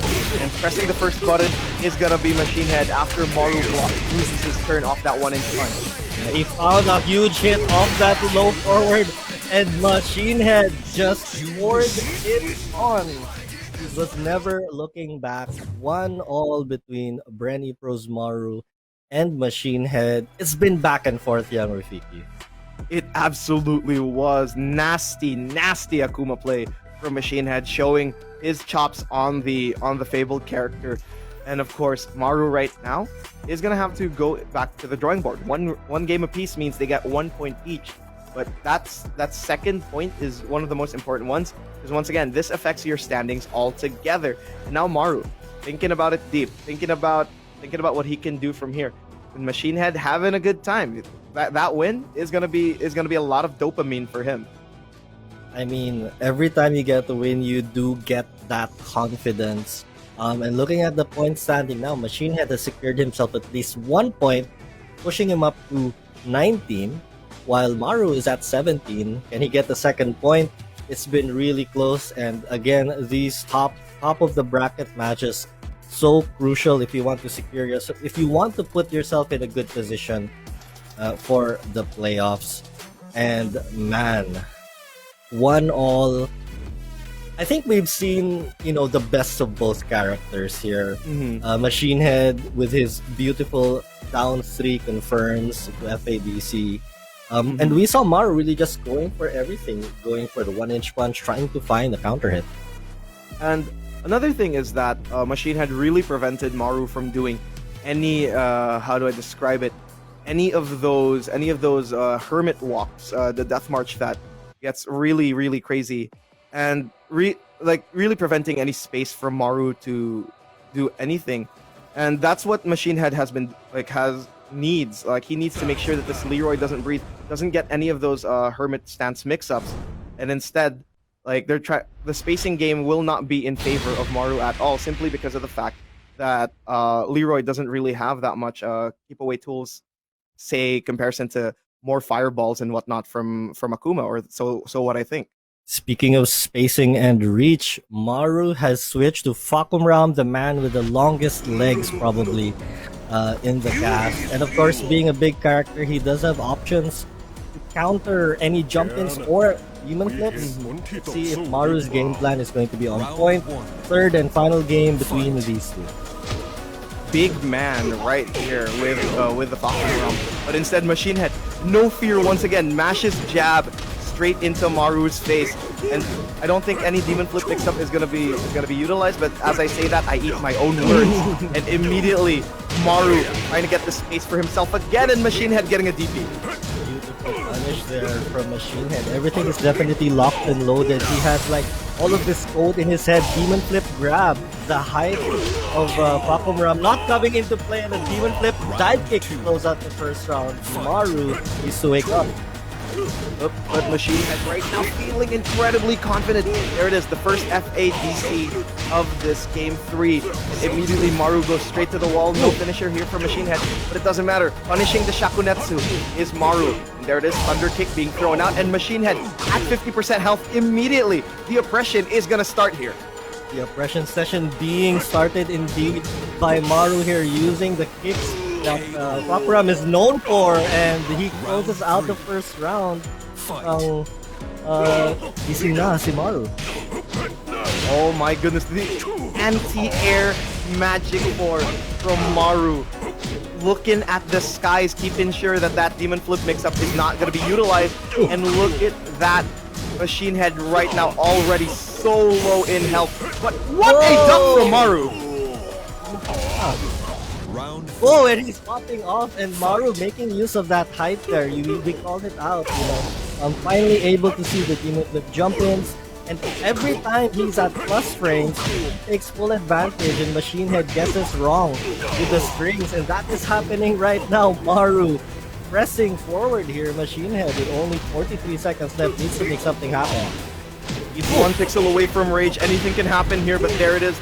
Another FADC combo spends the meter immediately. Gotta go for that maximum damage against Maru. Oh, else the jump in! Good stuff there from Machine Head. What a read from Machine Head, guessing the get up 3. He jumps in because ground moves do not hit you in the air. Simple logic, but galaxy brain read from Machine Head, but looking bad right now. Maru unfazed by that. Looking to close it out. This is it. The oppression session is gonna start, but it doesn't matter. 1 pixel away is Machine Head, and Maru has to go for that one single mix-up, or else Machine Head has no meter. Can't really steal this round yet, or he can. He has to, because Maru is so close, reading down his neck, and that is gonna be it for Maru, getting 2 points against Machine Head. The charge there coming from Maru, and wow, I think the game has really fried me right there. It really was an electrifying match between the two of these. You have Maru and Machine Head just going all out at their best, at their Sunday's best with the way they played. And of course, Maru pulling out that Fakum Ram at the very last minute, trying to make sure that Maru gets straight to it. And let's go to the highlights to see how close this match is. I mean, the Fakum Ram. Look at that, guys. Look how crazy close this set of matches were. Machine Head was dominating the first round. Maru was keeping himself ready and keeping with the wake up rage art at the end there, and it really showed how aware Maru was against this matchup. But then Machine Head goes back to the comforting hands of this of Dragon's Nest, and Machine Head just really keeping Maru away. Even with all these small victories, it turned out Machine Head was getting his rhythm back, but Maru simply had the character change advantage afterwards. And really, Machine Head was doing so well in the second game, really preventing Maru from doing any of these death marches, preventing him from doing any mix-ups and whatsoever. And here you could see Maru just being pulling out the Fakum Ram and using the oppression session, the oppressive. How do I describe this? The oppressiveness of Fakum Ram, the nature of these heavy moves, the fact that you can mix up from a lot of moves and you can mask a lot of this, and that's what makes him so scary. But in the end, Machine Head was so close, but he had no meter to really close out the round, and that's definitely what happened. Yeah, Fakum Ram, Maru, he was in control every single time. He made every single plus frame situation work for him. Machine Head couldn't get the right read, wasn't able to interrupt. And you know, when Machine Head did get his opportunities, he made them count. Yeah, but Maru just being really strong there. And we are going now to the match that we've been waiting for. It's time. It's time. It's gonna be Don Argus versus Gold Standard. You don't want to see any of these guys lose right now. And Don Argus, he's been on a tear. He's been on friggin' fire. this entire last 2 days. And right now, let's see if he can keep that momentum. His Eliza has been red hot throughout the last 2 days. I mean, Eliza, Heihachi, right? These are his two mainstay characters. It's always hype when he brings out Heihachi, but his Eliza is really what has brought him to this stage. And this is probably like clutch situation now for him. This is midterms. This is the fourth quarter. This is the bottom of the ninth. Don Argus needs to pull something big because he is going up against Gold Standard, who is also fighting with his back against the wall. He needs the points here. He was able to gain, if I'm not mistaken, 1 point. One single point. 1 point from his match versus AK, if I'm not mistaken. He's sitting currently at 7 points. So a lot is on the line here. In terms of standings, we did discuss this off cam. But yeah, run us through the possible scenarios, Rafiki. Well, so far, though, the one thing that is already used is the fact that Gold Standard has a single 2-1 that he's already spent today. And right now, he needs to get 3 whole points against Don Argus so he can get a possible tiebreaker situation at 10 points. That being said, that's also if Don Argus gets 10 points against his next match against Jason. So right now, a lot of factors are gonna come into play. But if he gets 2 points here and Don Argus gets 1 point against Jason, there's gonna be a 3-way tie for at 9 points each between him, Sidesteplance, and Don Argus if they all get 9 points. And this is where it gets really messy because only one can get out of that one. And another possible match is Jason and Gold Standard just going at 10 points, trying to throw each other off. Granted, Jason doesn't get any points at all. But this is already really, really close. A lot of math is going on, and I failed mathematics 3 times. So let's not go into that. And we're going to go with Don Argus versus Gold Standard. Gold Standard pulling out the Kunimitsu. I just barely passed my trigonometry. But if this goes to a 3-way tie, I would say Jason is more or less safe here. Again, we are going to find out. This is probably the biggest match of the day to determine who stays Beatles at the Nationals and who will go forward into the group stage. Gold Standard with the Kunimitsu, he found success with her against AK. Let's see how it does against Don Argus. Let's see indeed. And right now, Don Argus is already showing off his dash mix-up against Gold Standard. Both of them have ways to fly mid-screen and go straight into the mix-up stage. Of course, aside from that, is gonna be Gold Standard and Don Argus just really keeping it patient, keeping it close, and let's see who's gonna go at it. Both players really brawling it out here. Good block there on the EX mix-up coming from Don Argus. Gold Standard holding onto the life lead, though beautiful sidestep. Don Argus, the trade there in favor of no one. Wow, yeah, that was a huge whiff. Oh, that was a massive whiff. That almost looked like a dive kick from Don Argus, and Jim right now gets 1 point. Not 1 point, but 1 round. I'm getting a little too excited here. And of course, Gold Standard right now. There's the EX mix-up. Gold Standard choosing to watch some movies instead because he knows the unblockable's not coming out. And right now, Don Argus is putting him by the wall. I mean, you can feel the tension right now in the air. It is a big fight field between these two. Gold Standard, though, down in the life here. And Don Argus not letting up with the pressure. He is finding every opportunity.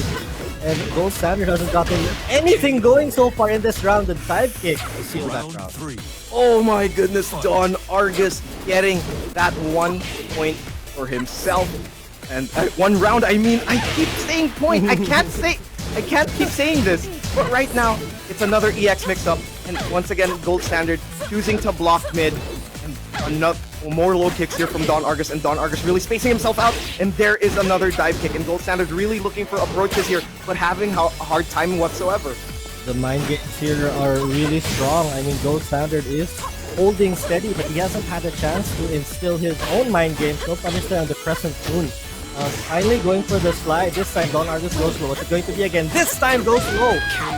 And Don Argus taking this first game, guaranteeing himself 1 point. He is now at 9, tied with Sidesteplance. And I am sorry to report this, but if Don Argus gets at least 2 points, that would mean Sidesteplance might be out of contention.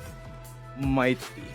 Absolutely, and this is one of those things that you have to keep track of, because right now, Gold Standard needs 2 whole points to force a 3-way tie, and hope that Jason absolutely mauls Don Argus. But that being said, that is not the fate you want to control. You need to make sure you have to put a lot of faith in both your opponents and yourself, because right now, this is it. This is the moment that Gold Standard can hold on for dear life. Just needs 2 points, 2 whole points. That's it. And this is Gold Standard's final game of the day. It comes down to this. What will he do? Will he switch to Leo? Will he switch to his main, Loud and Proud? Or will he continue with the Kunimitsu, which didn't really do anything here? An Infinite Stage I don't think would be good for him either, because both of the characters that they're bringing have good movement. They love to utilize just the backdash and the real estate, right? So yeah, this is probably the biggest decision Gold Standard has to make in his career. Really has to be. And of course, Don Argus right now keeping up that red hot momentum. Oh yeah. He's just, as he said before, no need to think, no more notes. It's just all out from here on out. Everything's thrown out the window, and once again, it's a fight for his life. Even when he was red hot the day before, he thought to himself, no, job's not finished. Job needs to be done. Job's not finished, and that's what he's going at it. Right. And the scary part of it is he did get 6 whole points on day 4, but that was not enough to propel him out of bottom 2. He's almost out of there, right? 1 point separates him from that. Again, he's now tied with Sidesteplance. This is big. I mean, we've followed these players since the Challenger Series, the Academy Series, and the Draft Series, and it is just so saddening to see that probably 2 of them are going to go. Oh, absolutely. Like, we've seen them grow. We've seen them grow so well, evolve as players, and now we're gonna see the clinching moments of these fights just going into a massive crescendo here in our play-ins. And here it is, Gold Standard, all or nothing, going back to his one true love, Leo, here in Souk, and Don Argus pulling out the customization. Well, I'm so used to the bikini at this point. And Don Argus finally pulling out the main Elisa dress here. Fight. I mean, it just goes to show the mindset right now of Don Argus. He wants to prove that he deserves to be here in the Nationals. I mean, all the players deserve to be here. They were drafted, they went through the ringer.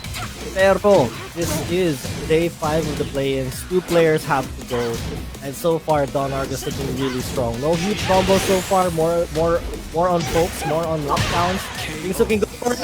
First time bringing out the unblockable in the mix-up. My man's watching home movies. Oh my goodness. Gold Standard choosing to block.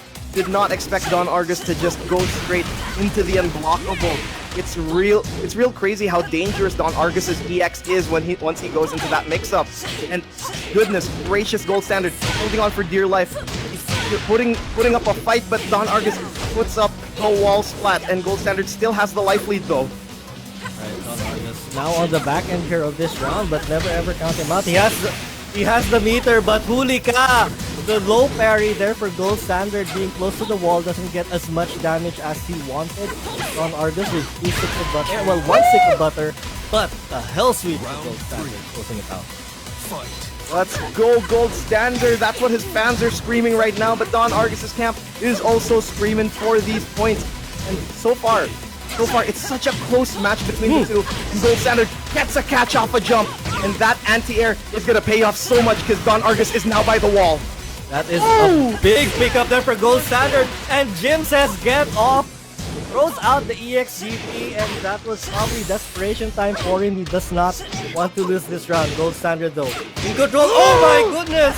A launch out of nowhere, and Don Argus do something big here. Over to the wall. Oh my goodness, the sidewall saved Gold Standard's life! Oh my goodness, rage drive! Little pokes, small things, and the dive kick gets Don Argus the 3rd round!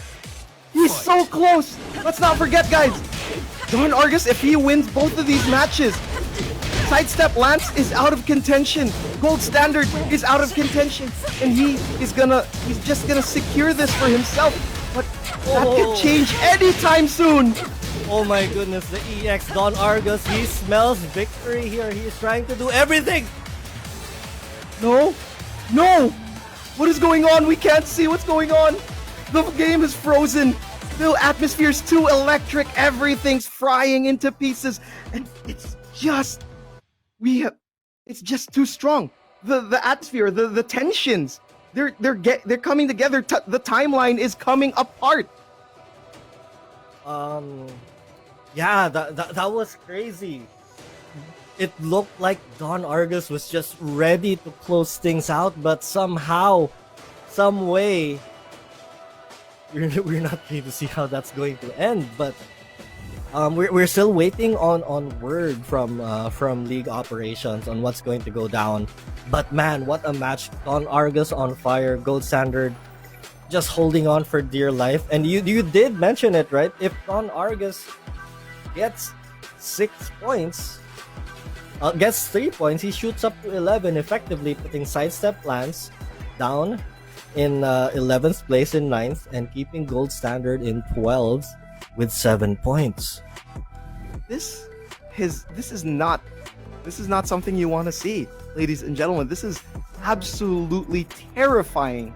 That having to know all this math coming together, and the fact of the matter is, we don't even know how close it's gonna be, because Gold Standard can still hold on to dear life, force that 3-way tie should it happen. But another thing is Sidesteplance's life depends on Gold Standard getting that 2-1. Gold Standard's life depends on getting that 2-1, and both their lives depend on Jason 2-0ing Don Argus immediately. I mean, the planets have to align and the stars need to be in the correct position for things to happen. But I think the universe just has another plan for today, with how that match just paused. But yeah, I wish I could see chat right now. I wonder what everyone is thinking. But wow, I mean, Don Argus looked like he was about to mow down in that last round. Oh, absolutely. And it never looked like it was in anyone's favor, right? It never looked like, oh, Gold Standard's done. Gold Standard's done because Jim is feeling himself, because Don Argus is feeling himself. But at the same time, it was never Jim is done because Gold Standard is getting a little too solid for his life. And it's one of those things. It's always going to be down the wire. And everything's so close together, you can't break it apart. You just can't. You cannot. And it did look like Gold Standard was mounting a comeback there, because he was actually, catching up in life. But yeah, what a bummer. Absolutely. And this is not gonna be taken sitting down, standing up, whatever. Because everything that is happening, both here in the Nationals and whatever they're experiencing there, everyone knows that it's all gonna be up to finger. You cross your fingers and hope for the best for all your players. Because right now they're doing their best. They're doing their absolute best. They're doing what they can do as players, what they can do to hold on for their pro career. They went past the path to pro. They are now pros. Dito sa Liga ng mga Kampiyon. Yes. And right now, there's so much to prove. It's insane. And we just got word from our League Operations, their final ruling. So guys, listen up. They will start from 2 rounds to 1, and they will recreate the amount of meter Don Argus had going into round 4. Mm-hmm. That is as fair can be. I think so. Yeah. That is as fair can be. And we're just gonna have to wait up for that meter to be made up. We're just gonna have to wait up for those 2 rounds to 1 to be refilled.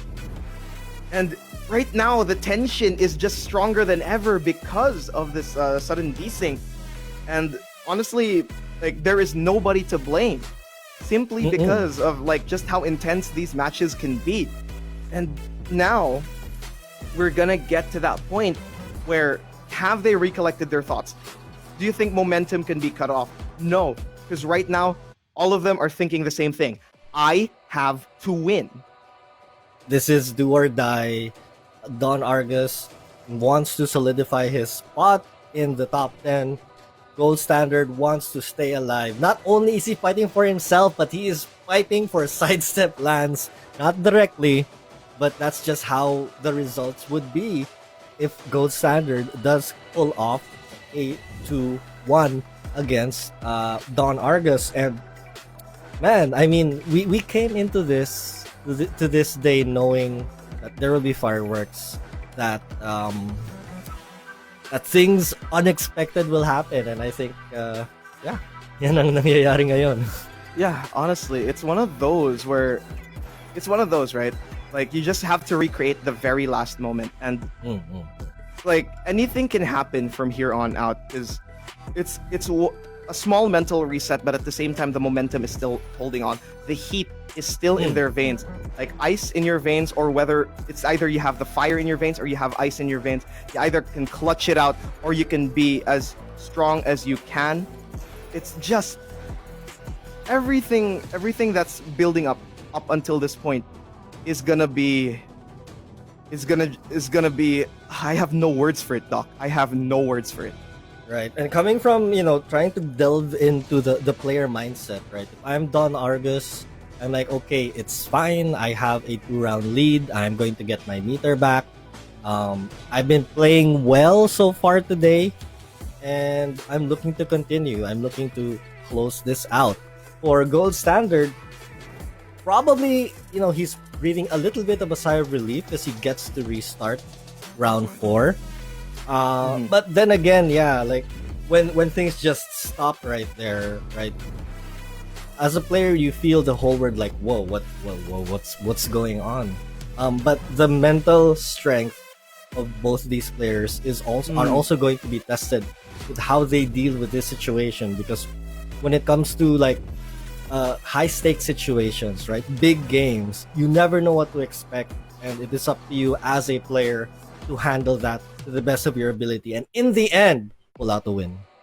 Absolutely. And we talked about mental fortitude since the very beginning of this season. We talked about how their brains, how their minds can adapt to certain situations. And this is one of the most unexpected situations, but it doesn't matter right now, because if you're a great player, you are going to have to hold on to what strength you have. And this is what's going to happen here.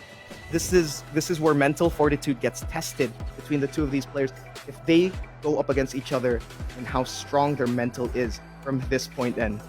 It looks like we are going to jump in now. The match is ready, and yeah, I mean, this has only been prolonging our anxiety of how this is going to end. But I think the match is about ready to continue here, as we are being told. Just waiting for that to happen. But I mean, also try to put yourself in the shoes of a spectator, Round right? 4. Okay, here we go. Round 4. There it is, and now Don Argus and Gold Standard getting at it right here in our round 4, going straight at it, and oh my goodness, folks, coming out, and Don Argus did not have full meter by the time it was starting.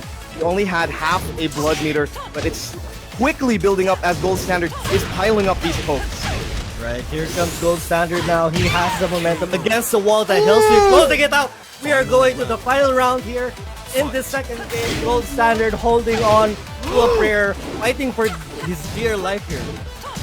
Oh my goodness, that anti-air from Gold Standard stopped a lot of disaster happening. And right now he ducks and gets Don Argus close down. And that's going to be a big counter hit, and Gold Standard's going to put Don Argus to the wall. And Gold Standard looking to close things out here. Don Argus now spends his meter. The block on the slide, and Gold Standard survives. Gold Standard holding on for dear life. And there it is. There's your 8 points. Time to make it into a 9. Time to possibly force that three-way tie. 1-1.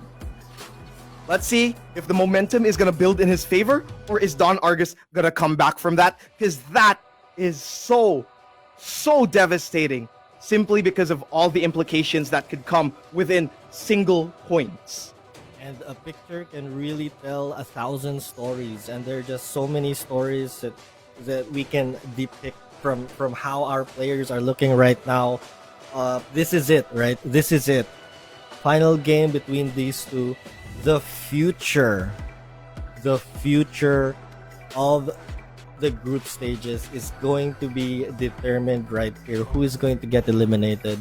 Now, with this situation, Gold Standard is at 8 points. Don Argus is currently sitting at 9. If Don Argus does get this win, that propels him up to 10, and he still will make it into the group stages because Gold Standard's matches will be done for the day. Sidesteplance is done for the day. This is it. Do or die. This has to be it. Howard Estate, home court advantage, and Don Argus needs to hold on. He needs to get this single point. And Gold Standard will love those Fusuma walls, but Don Argus loves it even more. He has known these combos. He knows how to make the conversions, and that is a lot of advantage for him. But let's see how Gold Standard can play against it, as immediately a Magic 4 gets thrown out. That's no better start right now for Gold Standard. He even gets the wall combo and the dab counter hit. Beautiful conversion here from Gold Standard, and another Magic 4 here. And Gold Standard make this three-way tie happen. Gold Standard pushing those Magic 4s, knowing when Don Argus presses buttons. And right now, the signature rush down that Don Argus is using is gonna be there.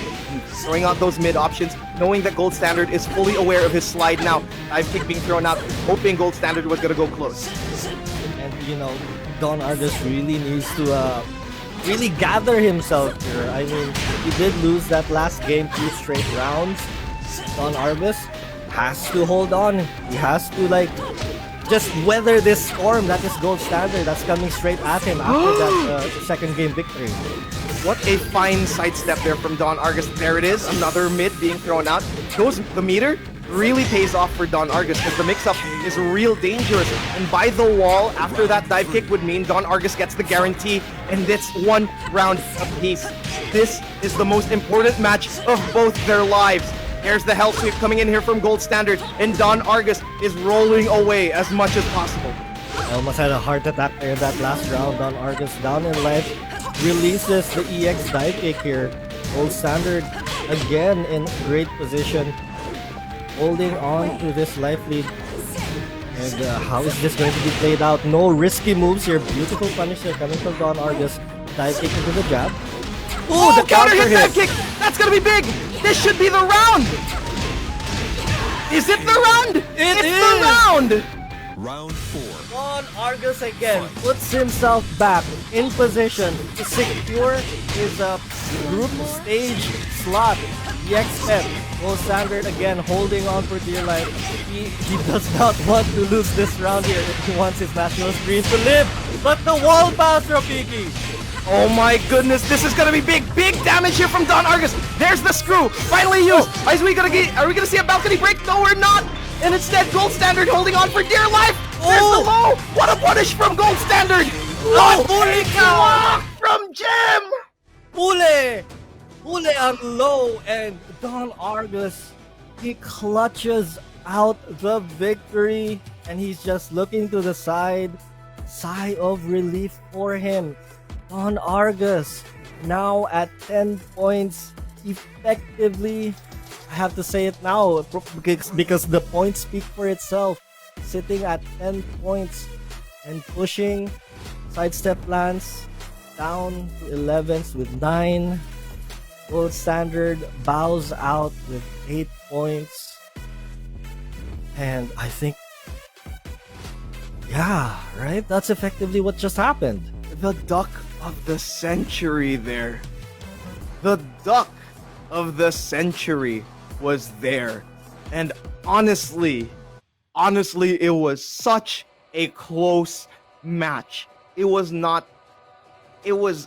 of these. You could take away you can't take away anything from these players as we check the highlights here, because that was a banger of a match, ladies and gentlemen.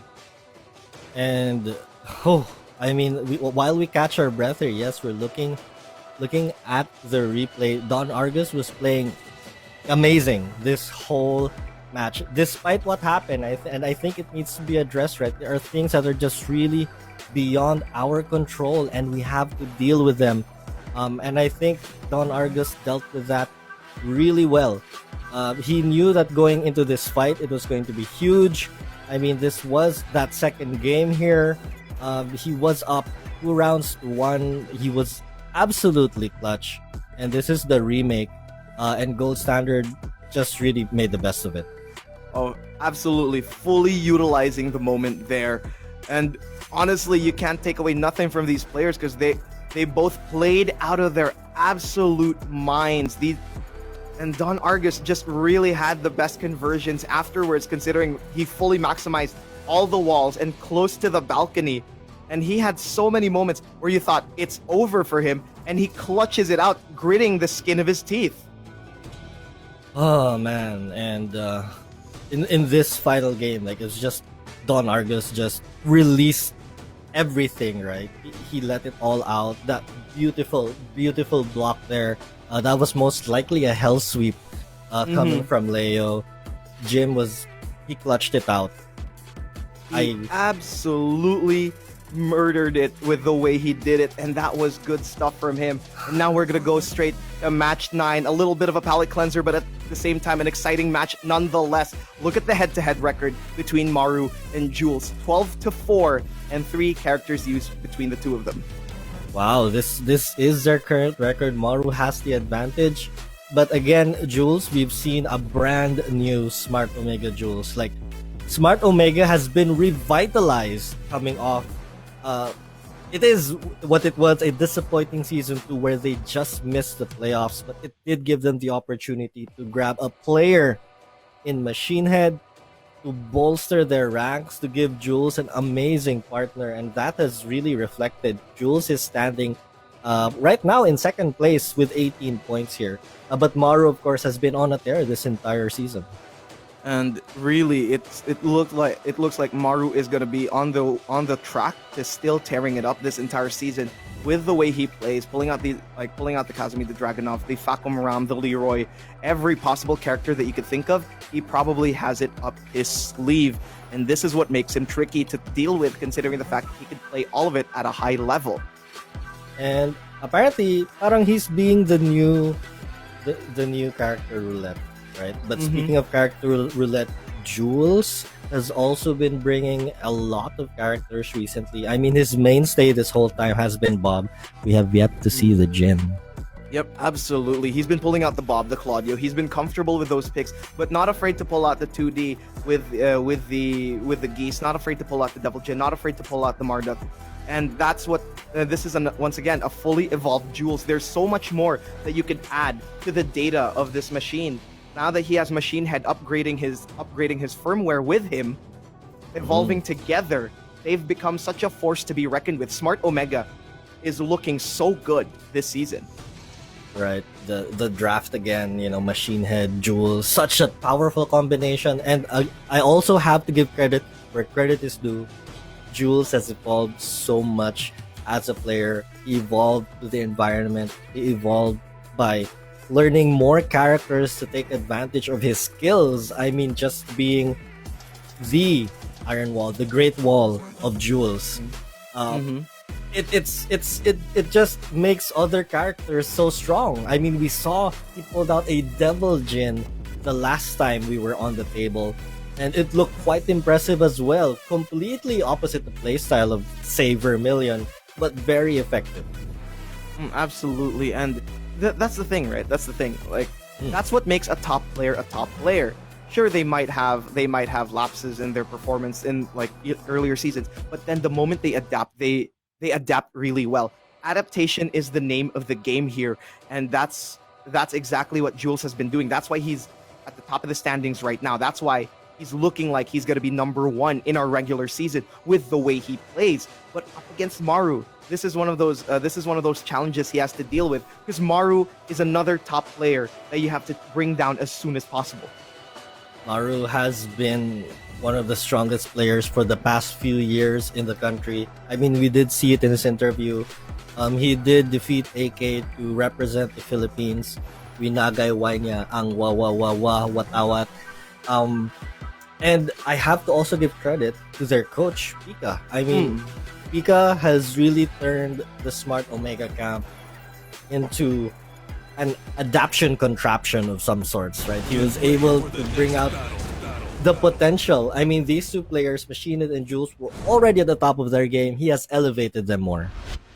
And nobody coaches as good as Pika. Pika is definitely one of those top level coaches that you need to have in your camp, and Smart Omega utilizes him really well. The way he gives players advice, the way he looks at things and sees whatever weaknesses you have, he will point it out, and he will make sure that you take it away afterwards.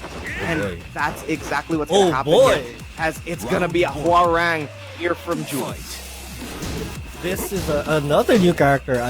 Correct me if I'm wrong, Jules has not brought out Hwarang history. Right? I'm not entirely sure myself. I do remember him facing off against Hwarang, but I've never seen him pull out the skyrocket.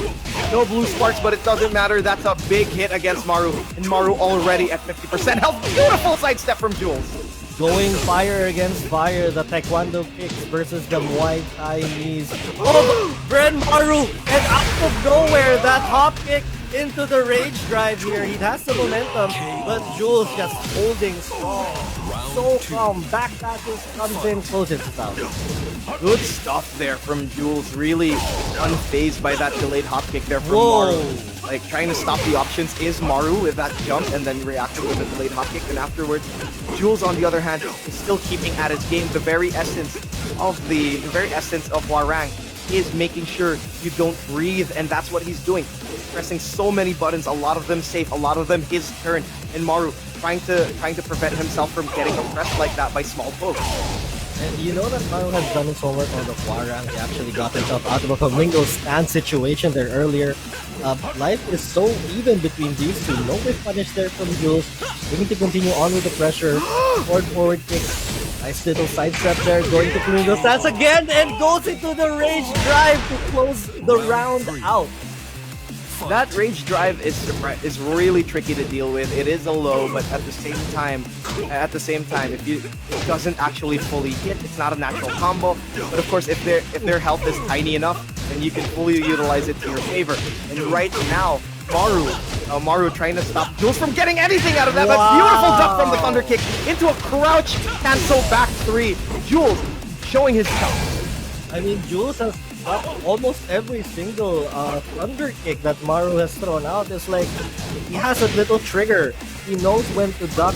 He sees the animation and he reacts immediately. That's so impressive. Rage drive here. The mix-up, nothing from it. Then Maru trying to hold on. Couple of blows.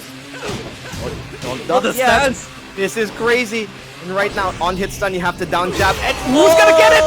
It's Jules! The low crush! You can see Maru throwing a lot of down jabs there, considering Jules was starting the oppression session.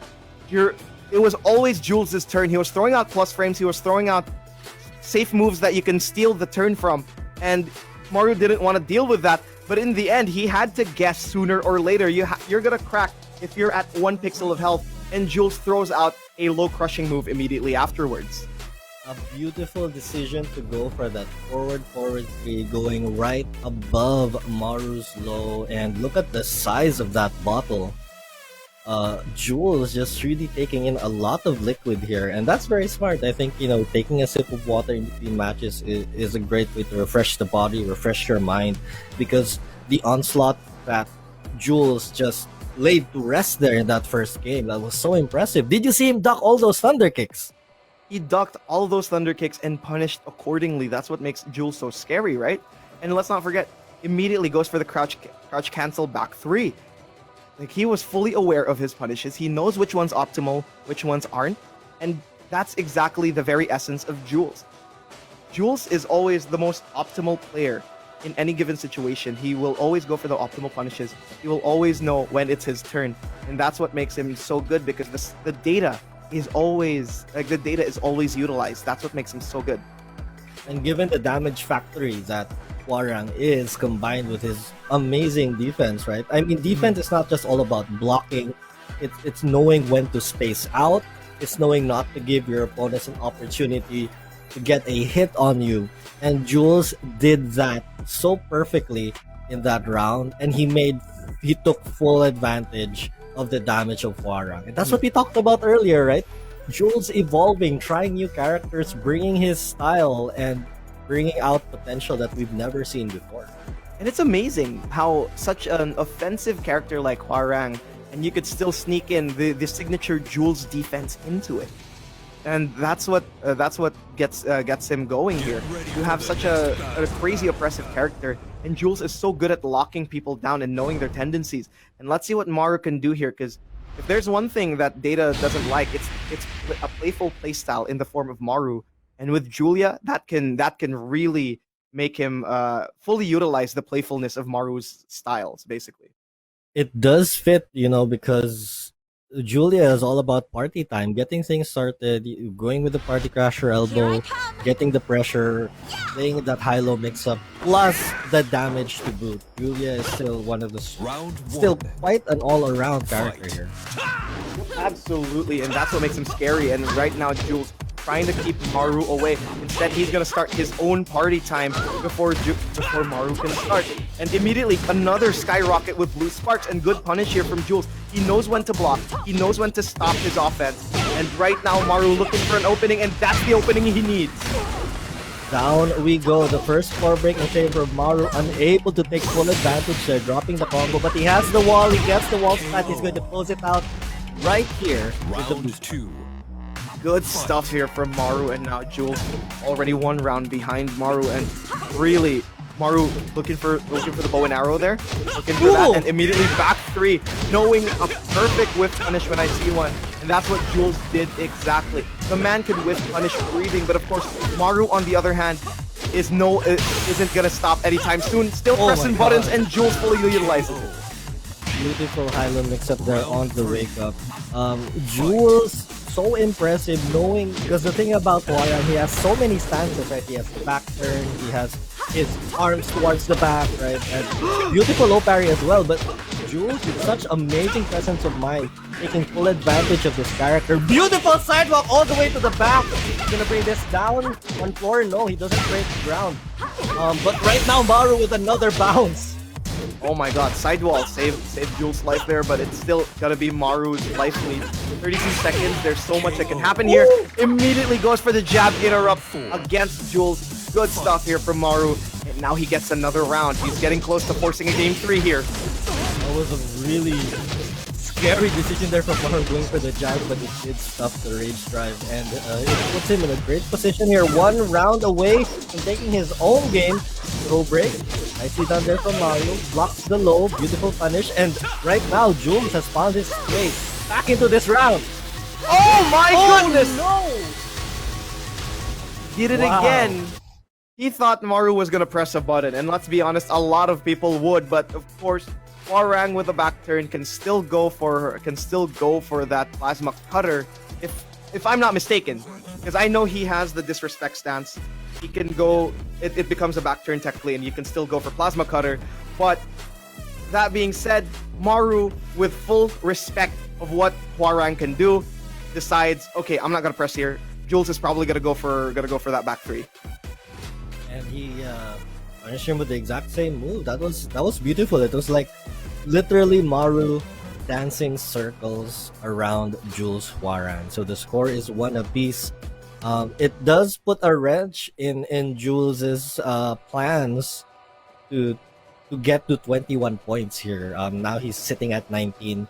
Maru doing well for himself as well. Again, this is the battle for the top of the standings, and you want to have as many points as you can, because not only were 2 players eliminated in today's play-ins, but during the group stages, 2 more players are going to get eliminated. So you want to stay as far away as the danger zone as possible. So a lot is still on the line. You have to play for top 8, and top 8 is one of the most prestigious things here in the Nationals. Getting onto the playoffs, that's what everyone wants. And of course, that's a stepping stone for them to get the full win, to get a Nationals championship. And these two players really want to get these points. They want to get as much, how do I describe it, as much points as possible so they can have a better playoff bracket for themselves. And immediately going to the geometric plane, the signature Omega stage here. And Jules still sticking with the Hwarang. I haven't seen the Omega boys pick the geometric plane in a while, so it's really refreshing.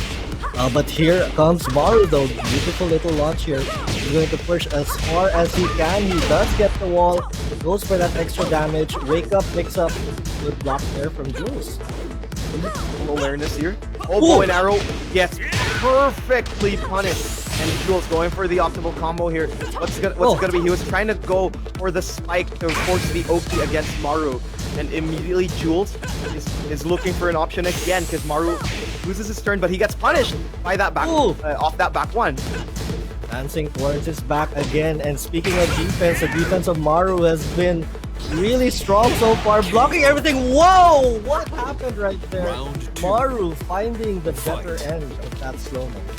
Holy moly, Maru with that beautiful low defense. We've talked about his low defense since Season 1, and now it's showing itself off against somebody as scary as Jules, who doesn't throw lows willy-nilly. And immediately, Maru gets away, but he goes into a wall. This might be a bad situation for him.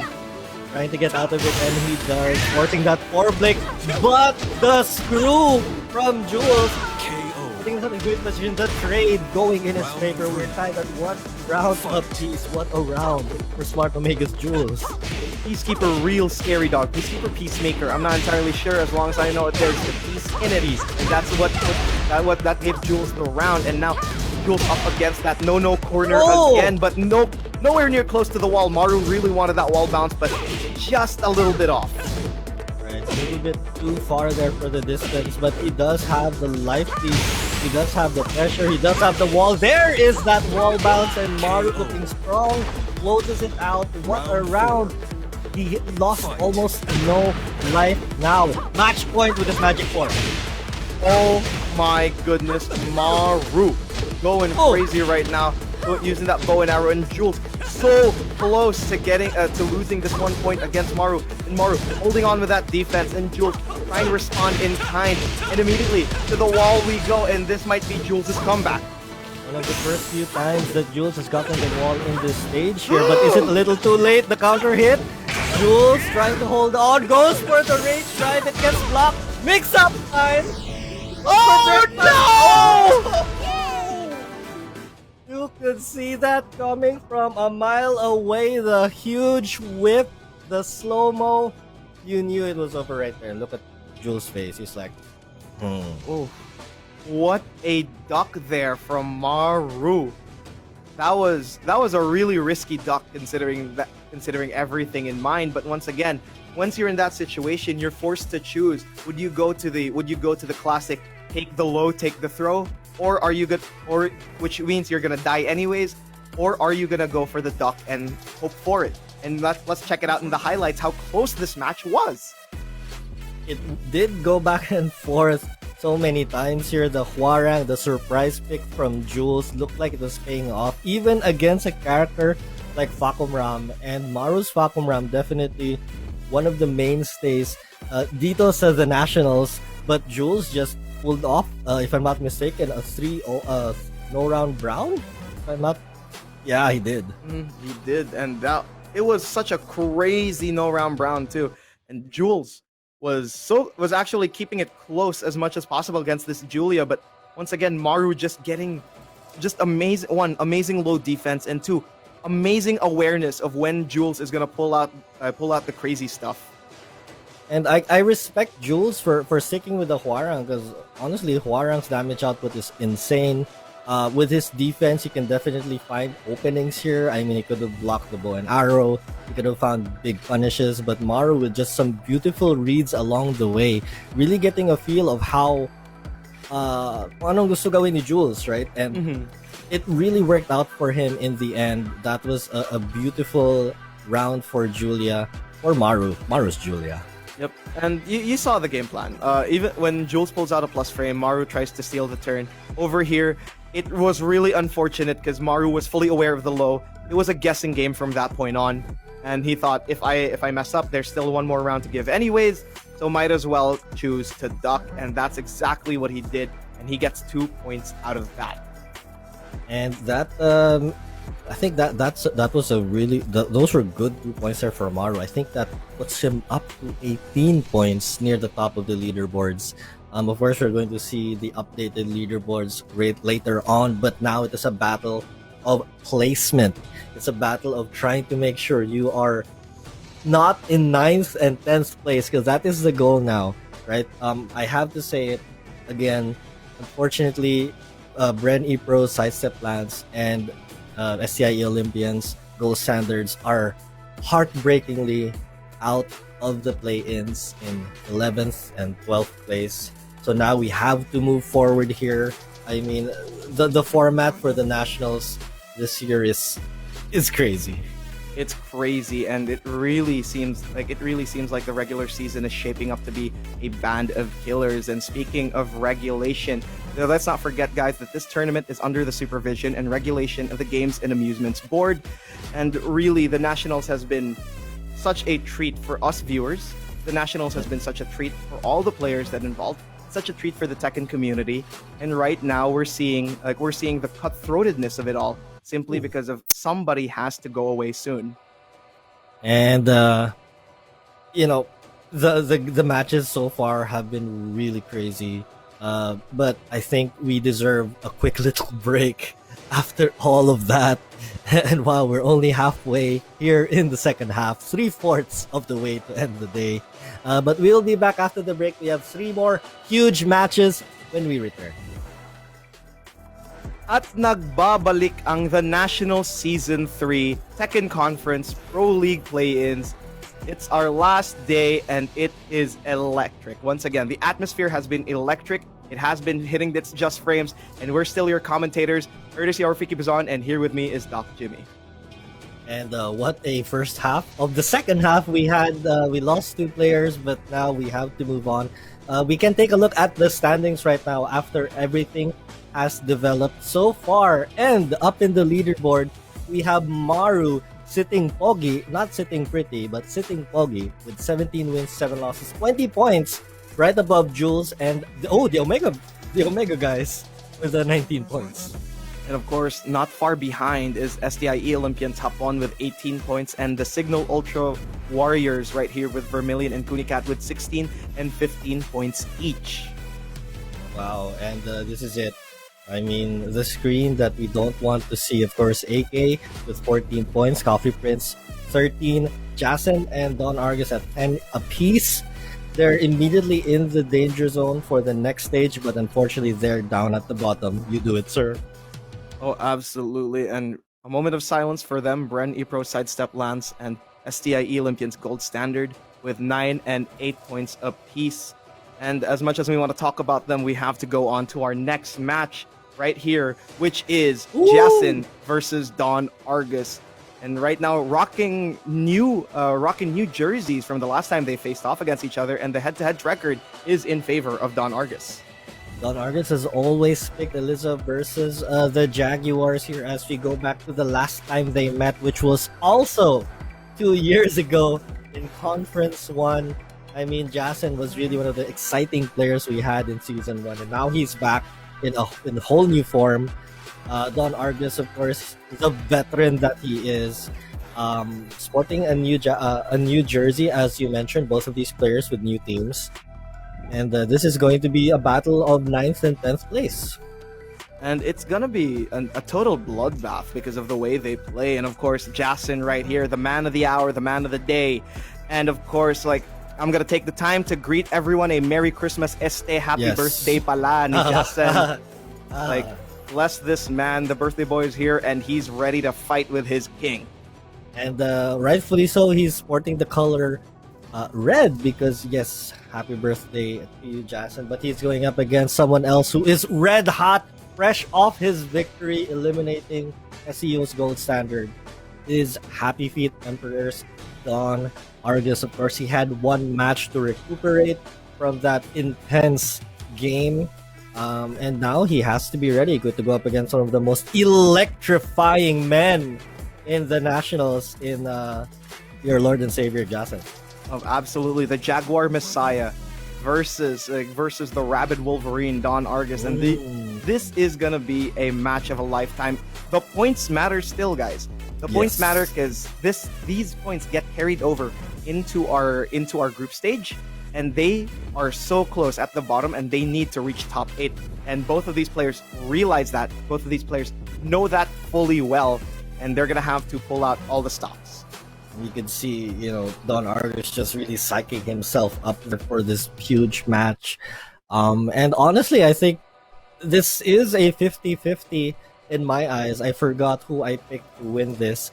It's hard to choose because you just love these two players. Again, one of the only two remaining that we followed since the beginning of the entire National Season 3, and here they are, still in it, and you can bet they're in it to win it.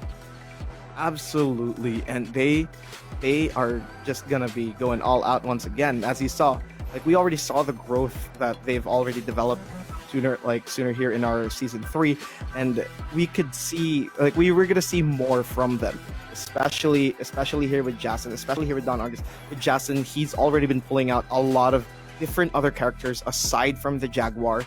He's been pulling out the Kunimitsu and a few others, actually. If I'm not mistaken, he's also pulled out the Akuma just like before. But against Don Argus, you really have to be careful because Don Argus is one of those players that won't let you breathe. He loves that smothering offense that he usually utilizes. He will always steal that turn. And let's see how Jason fights against something like that.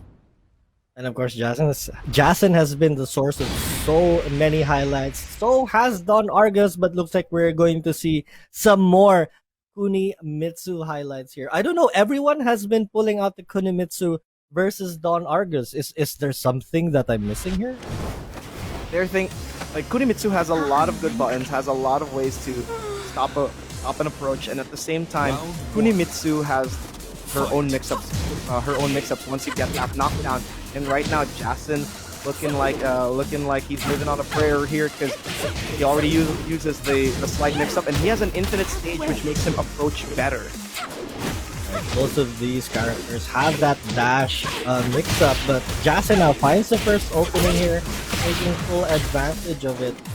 Going to switch sides, but Don Argus though eats a lot for breakfast here, and Jason with the Hapn unable to complete it though, but a kunai throw going to end it. Fight. Jason right now utilizing what we thought Don Argus was going to go at, which is going to be smothering offense. But right now, Don Argus is showing this is how you do it. He's going to put Jason at 50% health. And right now, Jason looking for the space again. Warp Blade is minus 11, so you're going to have to throw that as sparingly as possible. From Jim, but the Crescent Moon finds its hit. What a punisher coming from Jason. He does still have rage, but Don Argus has meter. Look for him to use it. No need. Beautiful Wild Rising punish there from Don Argus, and right now they are one round apiece. This is such a close match between the two of them. Both of them realize they still need to rack up the points as much as they can. And right there, Jason looking for his space. He does have a small life lead. And what's the mix-up gonna be? No, instead it's gonna be a slide after the dash-in. And he drops the dive kick follow-up here, of course. Instant dive kicks being high execution in almost all games where it is present, except for maybe dive kick. But here comes a big punish now from Jason here. I'm not sure why Don Argus continued on to the DP, but he's gonna eat a lot of damage for it. Nicely punished there off the block Crescent Moon. And Don Argus has now evened the life. Oh no, that's launch. And that's what's gonna happen. And Don Argus gets put down by Jason after throwing out that flip kick. What Don Argus was doing was basically immediately buffering the DP after that punish. Because it looked like it was a punishable move, so he was gonna throw something against it and immediately gets blocked. I was actually wondering how come that got blocked, but it turns out it's not punishable at all. And now Jason is at 50% health.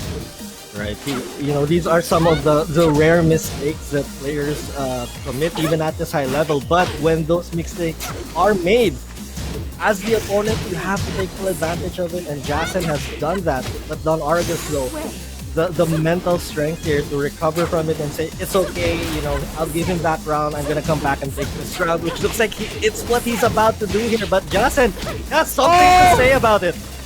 All right, blocking the rage drive. That's one option taken away. You're gonna jump away. This is gonna be an issue. Is the warp blade does go through the dark waves. 5 seconds left on the clock. Down jab. Steal the turn. No break, and it's dead. Jason gets the first game. He clutches it out. No throw break there. Don Argus was looking strong, but Jason just denied that point. And I was about to mention, it's still scary situation for Don Argus given the amount of life that he has. And, Jason just swooped in at the right time. He was overwhelming Don Argus with all the possible options that Kunimitsu had. So sometimes you do forget that there's a grab. Sometimes you do forget that there's a low that he can go throw from there. It's those things. You're trying to limit his options, but at the same time you're thinking of every possible option, and that's what happened to Don Argus. And really, Jason fully utilizing, fully aware of that, and capitalizes up on it, getting that grab. Don Argus not stopping the grab and immediately steals that round at 2 seconds left on the clock. That's exactly what happened. It was stolen. It was taken from Don Argus. And you could say, Jason, he got a gift from one of the Eliza Kings. The gift from one of the kings of the Tekken nation here in the Philippines. But what a match it was. Of course, probably a little bit of that birthday luck coming in for Jason. I mean, you take what you get. And that's just how, these high-level matches go. You see an opportunity, you grab it, and Jason just grabbed it. And now he's up 1-0. Yep, literally grabbing it, as you're implying there with that absolute beautiful untech grab. And once again, it's as you said, birthday buff is one of those. But at the same time, let's not discredit the fact that Jason is is that player, is that guy. Yes. He does have that clutch factor. He can pull out the unexpected, and that's what makes him so dangerous. He has such an X factor within his veins. And now we're gonna see where Don Argus is gonna send us to. Are we gonna go to Howard Estate, which has paid off so well for him in the past how many episodes? And we are. It seems like it's gonna be the case here, and Don Argus is gonna have to claw his way back up. Before we saw how dangerous Howard Estate is for Don Argus, how Don Argus utilizes those sumo walls up to his liking, and Gold Standard was the victim of it. And now let's see if Jason is gonna be the next one with the way Don Argus plays here. He's definitely on the hit list right now for Don Argus because he wants to solidify his position here. Even though it's in either 9th or 10th place, he wants to get as many points as he can. I mean, this is literally his second chance at life here in the Nationals. But Jason, though, with a beautiful launch here, not going to be able to break that sumo wall. The dash mix-ups, though, are in full effect here. Ooh, beautiful. Oh my goodness, Jason with complete command of the ground and the Oki afterwards. Just putting Don Argus in a guessing game every single time. Don Argus looking for a punish, but instead he whips and gets Jason a lot of life for himself. I mean, I have to admire that beautiful awareness of the spacing to whip punish the dive kick. That's so difficult to do, but Jason making it look easy. Here comes the EX slide mix-up up against the wall first. The sumo wall break. Looks like he's going to push it into a second. Second one is broken, and there is the screw here, but a little too far for anything else. Here comes Jason, though. He's not afraid. Oh my goodness, it's another mix-up coming in, and no punish there. Oh! What? That's big! Ooh. That's even bigger! And now Don Argus knows Jason doesn't have rage. That's an option taken out, and he takes the round by using a small down 3. Right, Ending that rage drive, Don Argus had 99 problems, but rage was not one. And it is one round apiece between these two. Big launch now coming from Jason here. I mean, trying to push all the way back. He wants to avoid falling into the grove of Sakura trees, and he goes for it twice! My goodness, the fake out into the launcher. Jason really playing with the Okizeme here, with the way he played, and right now Don Argus looking like he's not getting any points here. If Jason keeps up this offense, but Don Argus says, you know what? I'm gonna turn up mine, and immediately spends the meter to put Jason into the center, and Jason was looking at them movies. I mean, he was trying to do something. He did attempt to sidestep, but probably a little too late for a reaction there. You could see the sparks as they were coming out. But when Don Argus does that to you, you can't help but freeze here. And Jason staying alive. I mean, he interrupts with full force right there, but the jab interrupt from Don Argus going to put us at 2 rounds apiece. Oh my goodness. And right now, Jason trying to go for a grab there. Don Argus just getting a pixel away from himself. And it's a poke fest between the two of them. And immediately Don Argus gets a launch and Jason dashed at the wrong time. It's one of those moments he didn't expect it. But now Jason is at 50% health. Oh, the wall splat now from Jason, but the side wall once again saving lives here. Don Argus now has the opportunity to close things out on Jason. But Jason slowly working his way through Don Argus' offense. There's another whip punish and the knee! The knee out of nowhere. It was Jason's turn. He knew Don Argus was going to try to steal it and immediately goes for that hard read of a hop knee. Immediately. Using the keep away, that Crescent Moon Strike is definitely dangerous. You don't want to underestimate it. Another one! What a dash hit from Jason! That saved his life, and he might... No, this is a kill. This should be a kill! Oh my goodness! Jason! From downtown, the buzzer beater, 2 seconds left on the clock, and he makes a 3. Holy moly. What an option Jason presented there. He was thinking, you know what, he's probably gonna do the unblockable again. Let's dash in, and immediately goes for rage drive. The man was aware. The birthday miracles are coming out. This man walking on water right now. That was so clutch. Let's go back to the highlights so we can relive that amazing set from both Don Argus and Jason. But we'll talk about his reaction to the unblockable later. This first game, Jason just he flew out of the gates literally with his Kunimitsu. And you could see like his strat against Don Argus was basically smother him, and basically utilizing the power of a rushdown tactic. You want them to press a button, and immediately ekes it out with that grab too, because it was so close to Don Argus like keeping up the defense and immediately trying to get the clock on his side. But in the end, Jason just really was aware of Don Argus's offense that time.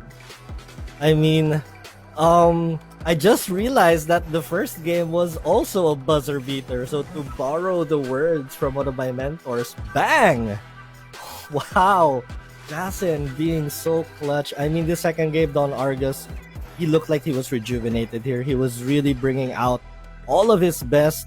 But Jason with just some amazing reads. And yeah, here, this is when throughout this entire game, you saw him. He was trying to find an answer to the gym special, the Don Argus special. And finally, in that last moment, that jab to push him forward. Wow, that was galaxy brain. My mind is blown.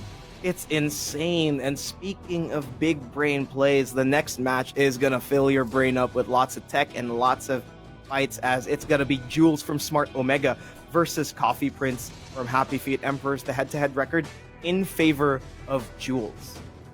Though the record does favor Jules, Coffee Prince has been on a tear these past few days. Of course, the last time they met, they were both in Season 2 back in September 2020. Wow, that was quite some time ago. But again, Coffee Prince has been on a roll. Again, part of the, the Leroy gang of Season 2. Will he look to bring it out against Jules this season? let's see, because like Jules right now does have a lot of characters in store, and let's see if Coffee Prince is gonna stick to his Steve, because that also has been paying off for him. But now Jules looking like he's getting more and more versatile in each passing episode, in each passing day, and his Jin is nowhere to be seen yet. I mean, that's a pick that I am begging to see. Like, Jules, if you watch the replay, when are you bringing out your Jin? And going over to Coffee Prince, we did talk about if he might bring out the Steve here, because that was his number one pick, 137 picks throughout the history of the Nationals. He did put out a video after the season changes to Steve, and he still thinks Steve is still pretty strong. He still has the opportunity to bring it out. And let's take a look at the players, and there they are. And to add to your point, to quote Raph, yes, like Steve that did get nerfed, but that basically nerfed him from S+ to S. Still good. That's not. He's still such a strong character, and right now, Coffee Prince might be sticking to him just to fully utilize. And Coffee Prince, when it comes to momentum, the momentum is in his favor, and the clutch factor is in his veins. And I want to see how he's gonna go up against Jules, who he has beaten before, back in season 1, conference 1, in the playoffs, no less. Oh man, and so many questions. And you mentioned Steve being bumped down to S. That's still really good, but remember that, not really to contradict the point, but to bring up another point, is even the smallest bit of advantage is all you really need. When it comes to certain situations, and it's beautiful to see how these players make the best of it, right? They're aware of, okay, my character can't do this anymore, I should probably put myself in another position to use my tools that are still really good. But we're about to see now who Coffee Prince and Jules decides to use. We saw Hwarang from Jules earlier. Oh, a Fakum Ram from Coffee Prince and a Feng Wei from Jules. He chooses the way, the Feng Wei. This is the way. This is the way for him, and this is gonna be crazy. Is right now, it's actually Feng Wei. Like I'm mispronouncing it. Oh my god. But anyways, it's right now Jules staring at his fist, celebrating the power of Chinese martial arts. As right now Coffee Prince moving with that Fakum Ram, looking real scary right now. But the odds still go in favor of Jules. I like the patience that are being shown by Jules, and Feng, another really offensively potent character. He has so many ways to mix you up. He does have back turn moves. He does have back swing moves. Some really good folks also with the sidestep gut punch, but we're not seeing that right now because Coffee Prince is like, no, that's not going to matter. I'm just going to roll you over with Fakum Ram. My goodness, and post step there from Jules, showing that there could be ways for Jules to dodge the mix-ups that Fakum Ram can do. Once again, big moves coming into the oppression session. That's what makes Fakum Ram scary, because all these moves are so heavy and just put Jules into a 2-round deficit. And Jules has to take a train ride to Adaptation Station right now because he does not want to go down 3 rounds to none. The Feng has really been... Holy cow! The low gets blocked. The Feng has not been effective at all so far because Coffee Prince is just running him over. Oh my goodness, Coffee Prince was so ready with that wall splat too. Thank goodness there was no wall nearby, but it doesn't matter because Jules was 1 HP and literally a fly could sneeze on him and he'd die there as Coffee Prince gets that round 2. Round 3, I mean. 3 straight rounds, a no-round brown from Coffee Prince. We have been talking about him. He's been sneaking up. He's turned it on. Like, a switch has just flipped in his brain and he's taking wins, taking names left and right. And he just took 1 game away from Smart Omega's Jules, which is no easy task.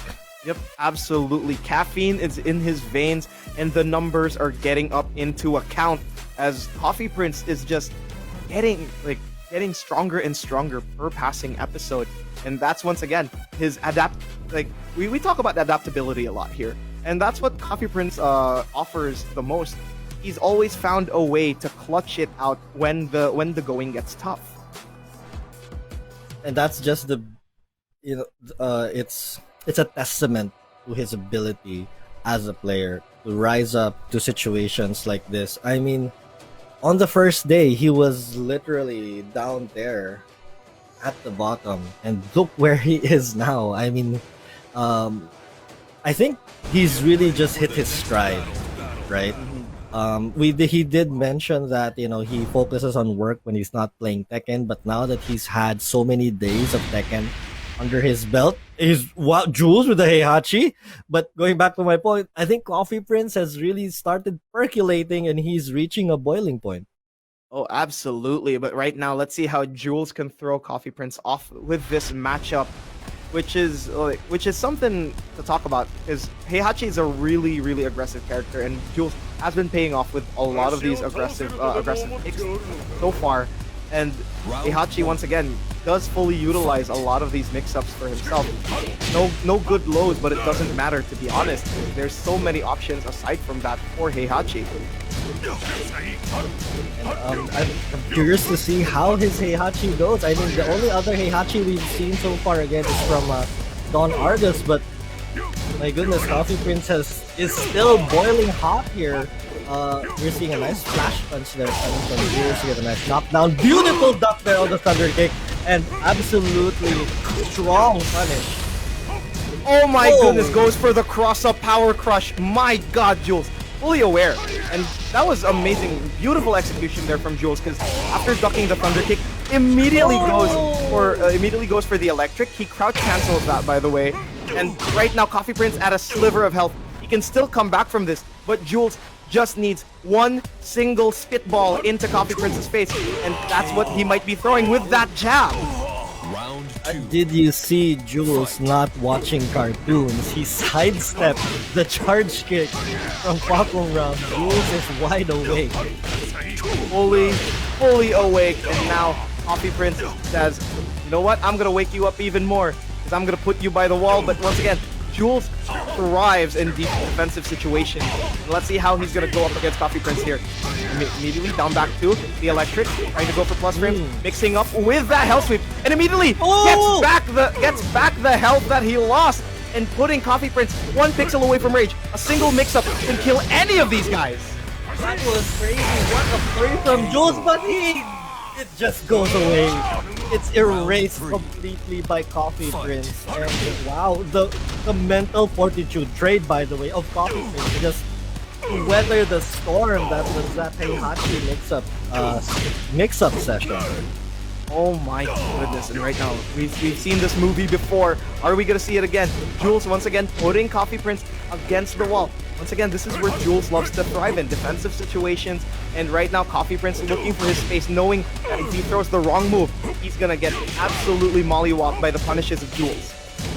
And oh wow, that was a huge rip there from Jules. Coffee Prince taking full advantage now. Life lead in his favor. 25 seconds on the clock here.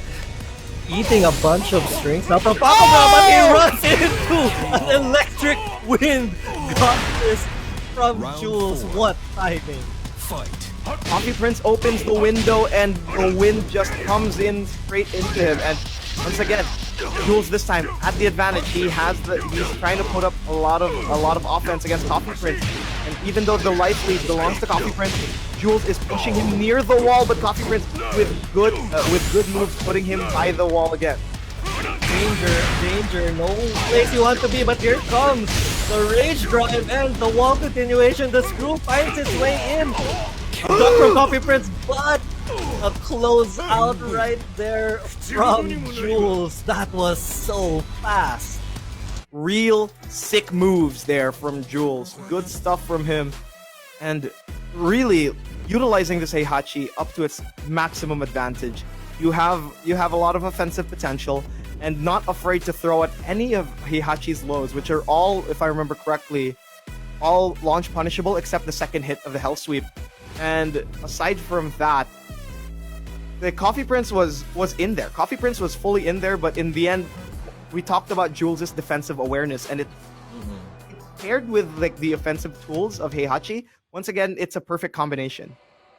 And I think that's the first successful outing of a Heihachi that we've seen. Jules so impressive with it. He ducks the thunder kicks and does maximum punish with the electric twin god fist. He caught Coffee Prince holding forward a bit too much. I mean, Jules is absolutely on fire with this character, making him look top tier. That was a beautiful second game there, and now we're tied at 1 game apiece. Absolutely, and this is where it gets tricky, because Coffee Prince does have a lot of characters in his employ. He does have a lot of ways to throw Jules off this time. But is he gonna stick with a Vacuum Ram and go for a stage change instead? We're gonna see here, and it does, and we're going straight to the jungle outpost. Numero dos. And I honestly think that Coffee's Vacuum Ram did pretty well. He just really needs to adjust to the timing of Jules. He needs to change up his strings, because Jules is really catching on to Coffee Prince's tendencies in that game, and that really showed. So now let's look for the adjustments that he makes. Will he be less aggressive? Will he be more calculated? Or will he just turn it up again? Immediately opens up with a grab. I think we're going to see a little more aggression here. Of course, Jules is fully aware when he can press buttons, and Vacuum Ram's range is much better though. But let's see how Jules approaches this. Right now, oh my god! What a fine sidestep from Jules. Gonna put Coffee Prince by the wall, but it's not gonna be a balcony break there instead. Overhead kick's not working out, but Coffee Prince though, living on a prayer here. 26 seconds left. Can he find a big hit? Because I think, you know, a huge launch into the wall break, into a balcony break, and a screw might do it for him here, but it is not to be. Jules so solid, not giving Coffee an opportunity. And actually, Coffee Prince is looking for that hit confirm launcher up against Jules, because Vacuum Ram does have one. I'm not entirely sure of the input, if it's a DF1 or a DF2, but that being said, Jules is fully aware of that fishing and just goes for straight defense. And oh my goodness, Coffee Prince presses a button on get up. Wow! Beautiful combo. Unfortunately, it was dropped here, and let's look for this Jules defense again. No defense there though. A big hit coming from Coffee Prince. Takes the round. That was a big low, and once again, like, Vacuum Ram has a lot of these power lows. They really hurt, and they give a lot of plus frames. You don't want to be on the receiving end of it. And there, off a sidestep, is an FF2, and Jules just fully aware. Tsunami Kicks gets punished there by Coffee Prince, and right now, Thunder Kick being thrown out. Another high afterwards. And Coffee Prince keeping himself safe, but trying to smother Jules, but Jules has a life lead. I love the adjustments that Coffee Prince is making. Not really throwing out those thunder kicks willy-nilly.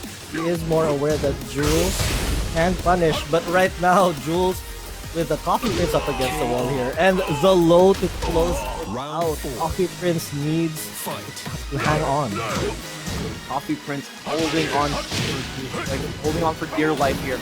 As Jules, it does have the round lead. He might get this game 3 in the bag, but there it is. My goodness. He tried to dump either a Hell Sweep or an Electric, but immediately Jules cancels into an FF2. And once again, the execution of Jules is second to none. And Coffee Prince is one step close away from Rage. Tsunami Kick, no punish. Immediately, Jules is gonna have to think his options here. You can really see that Jules is conditioning Coffee Prince here. He is finding the best of these exchanges and finally closes it out with that little palm strike. And Jules with the Heihachi, the first victorious Heihachi, if I'm not mistaken, of the Pro Leagues, takes it 2-1 over Coffee Prince in impressive fashion.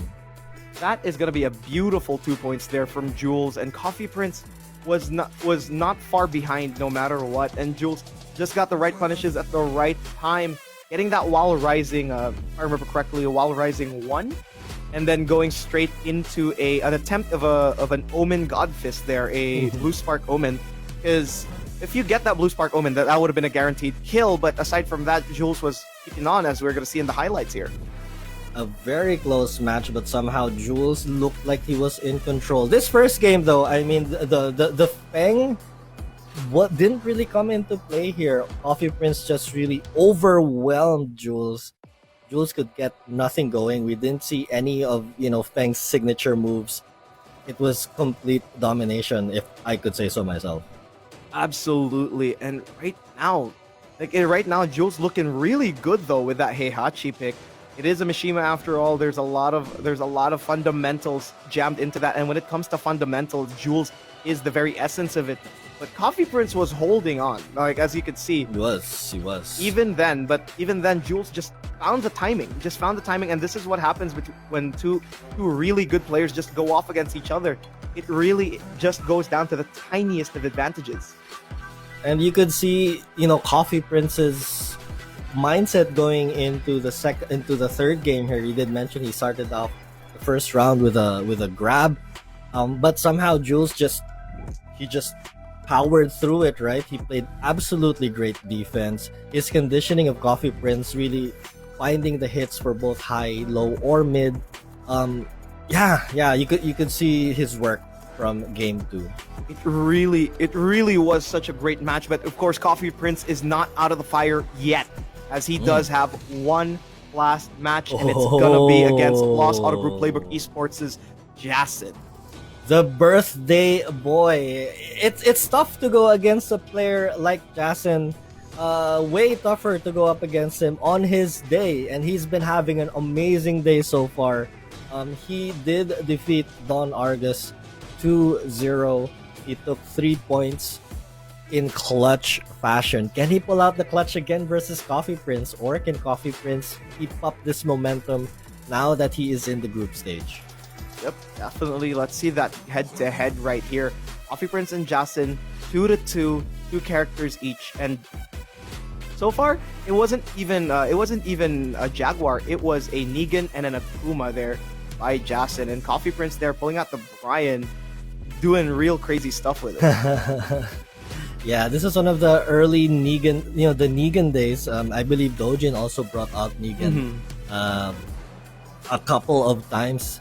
But yeah, this was totally back and forth. We did see Jason and Sakuma. And wow, yeah. It's been so long since these two players met. I was excited the moment that Jason got drafted, and I really wanted to see how he would shape up now in this new environment, right? Because the last time Jason did play in the Nationals, we were still in the offline setting, but it looks like Jason has been getting used to it. And his Jaguars and his Akuma have been performing very, very well. Absolutely. If aside from that, you already saw how well he can play out the Kunimitsu, and that's just the tip of the iceberg here, because as Coach Dojin has said, Jason and AK are both fully capable players of doing character bingo, and let's see if he's going to use that against Coffee Prince here. And the Coffee, of course, one of the mainstays, really, of the Nationals. If you're a team and then you see Coffee Prince and he's available, you have to grab him immediately, and that's exactly what the Happy Feet Emperors have done. And Coffee Prince has really been delivering so far, as we see the players there, the birthday boy and the certified public professional accountant, but now currently as a professional Tekken 7 player.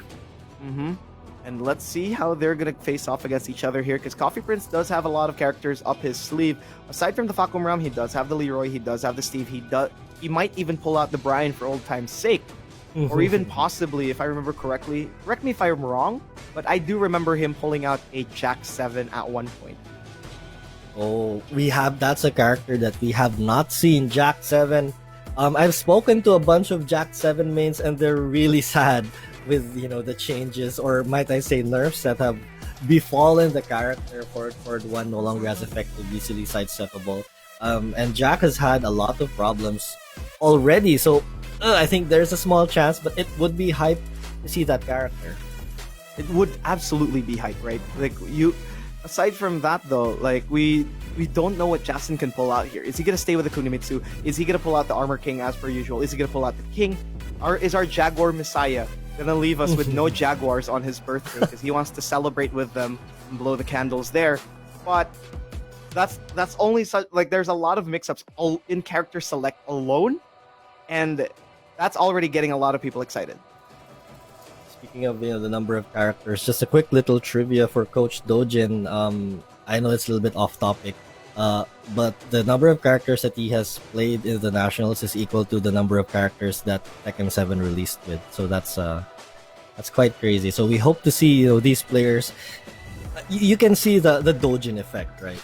They are. I can see you counting the characters, but this is what we're seeing right now in the nationals. The Dojin effect. Even though he is not an active player, he is a coach, but players picking characters that are quote unquote out of character has been a thing.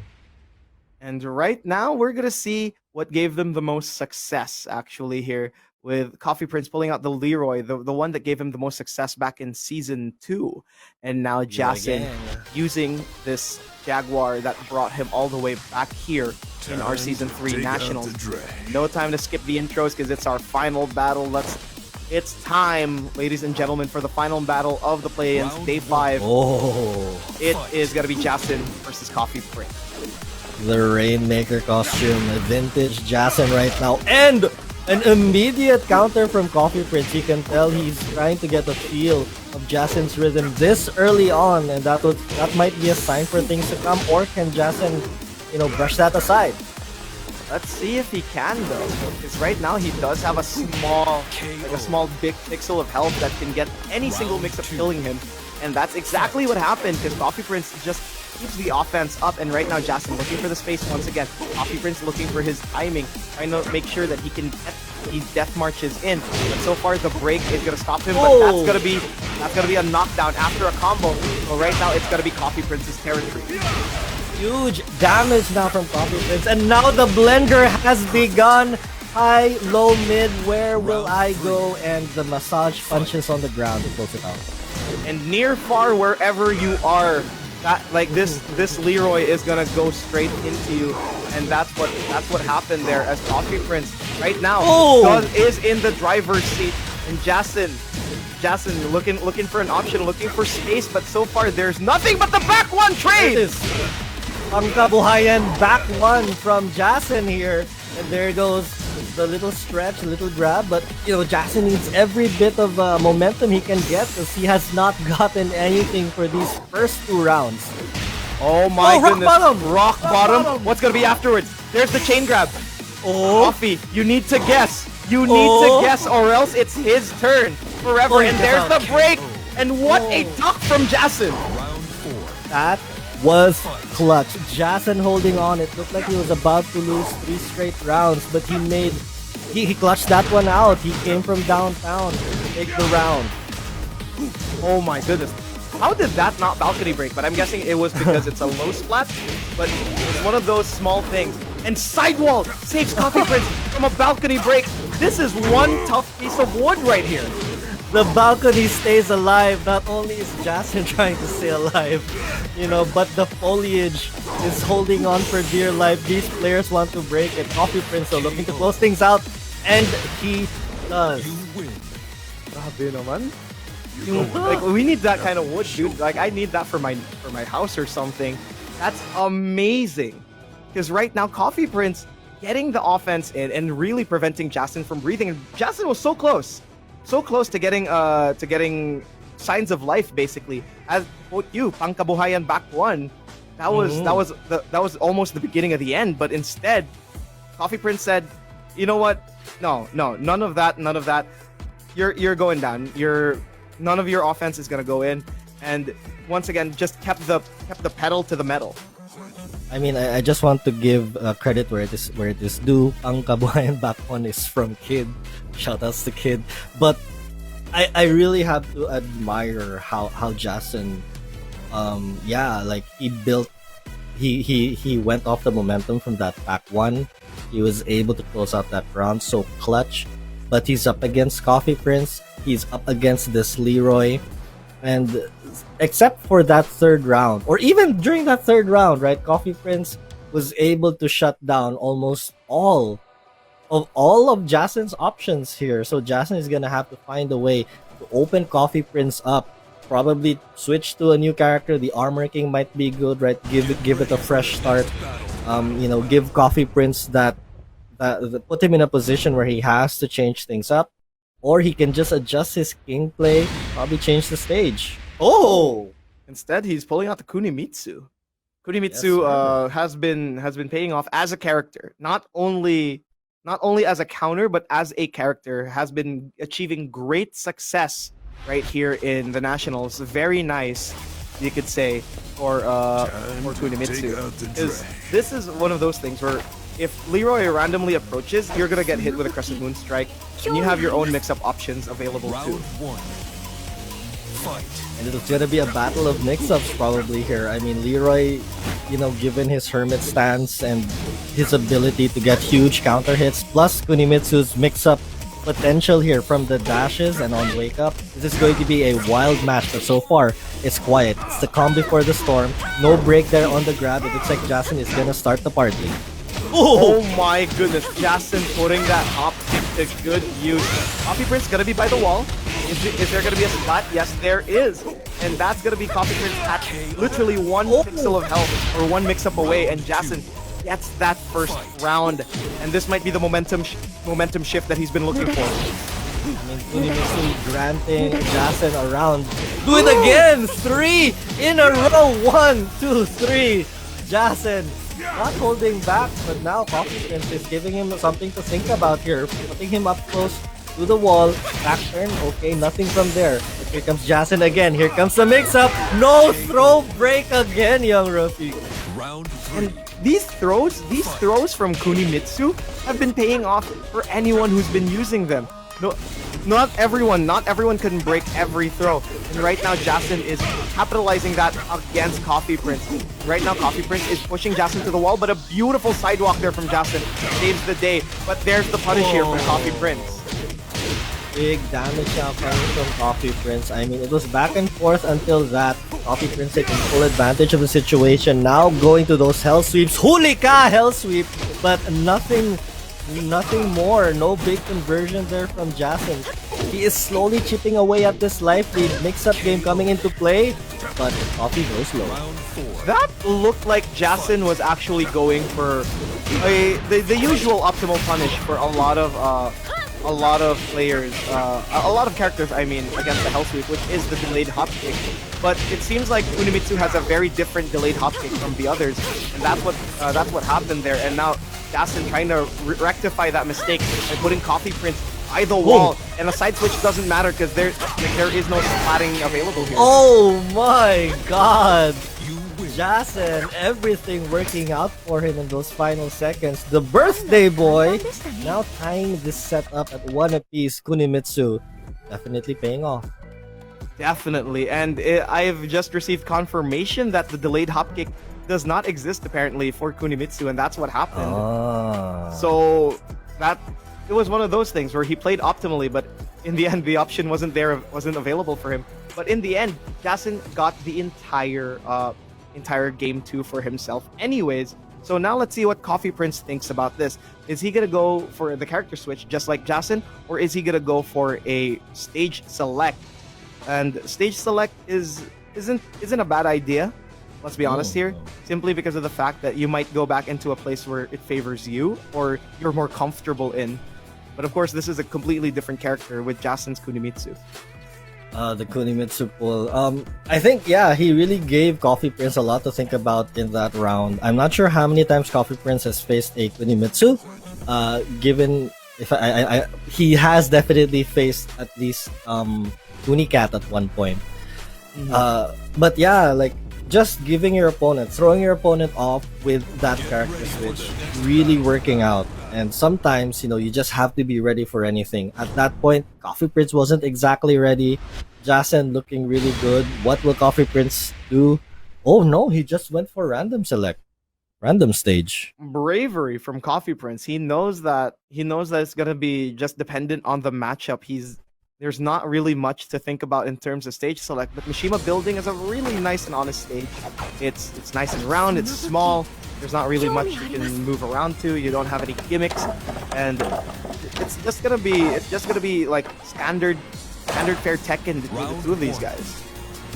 Fight. Standard fare, or will it get wild? Anything can happen here. Again, ladies and gentlemen, final match of the day.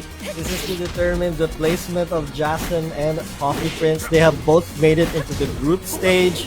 Unfortunately, we have lost Gold Standard and Sidesteplance, and it's all a battle for positioning now.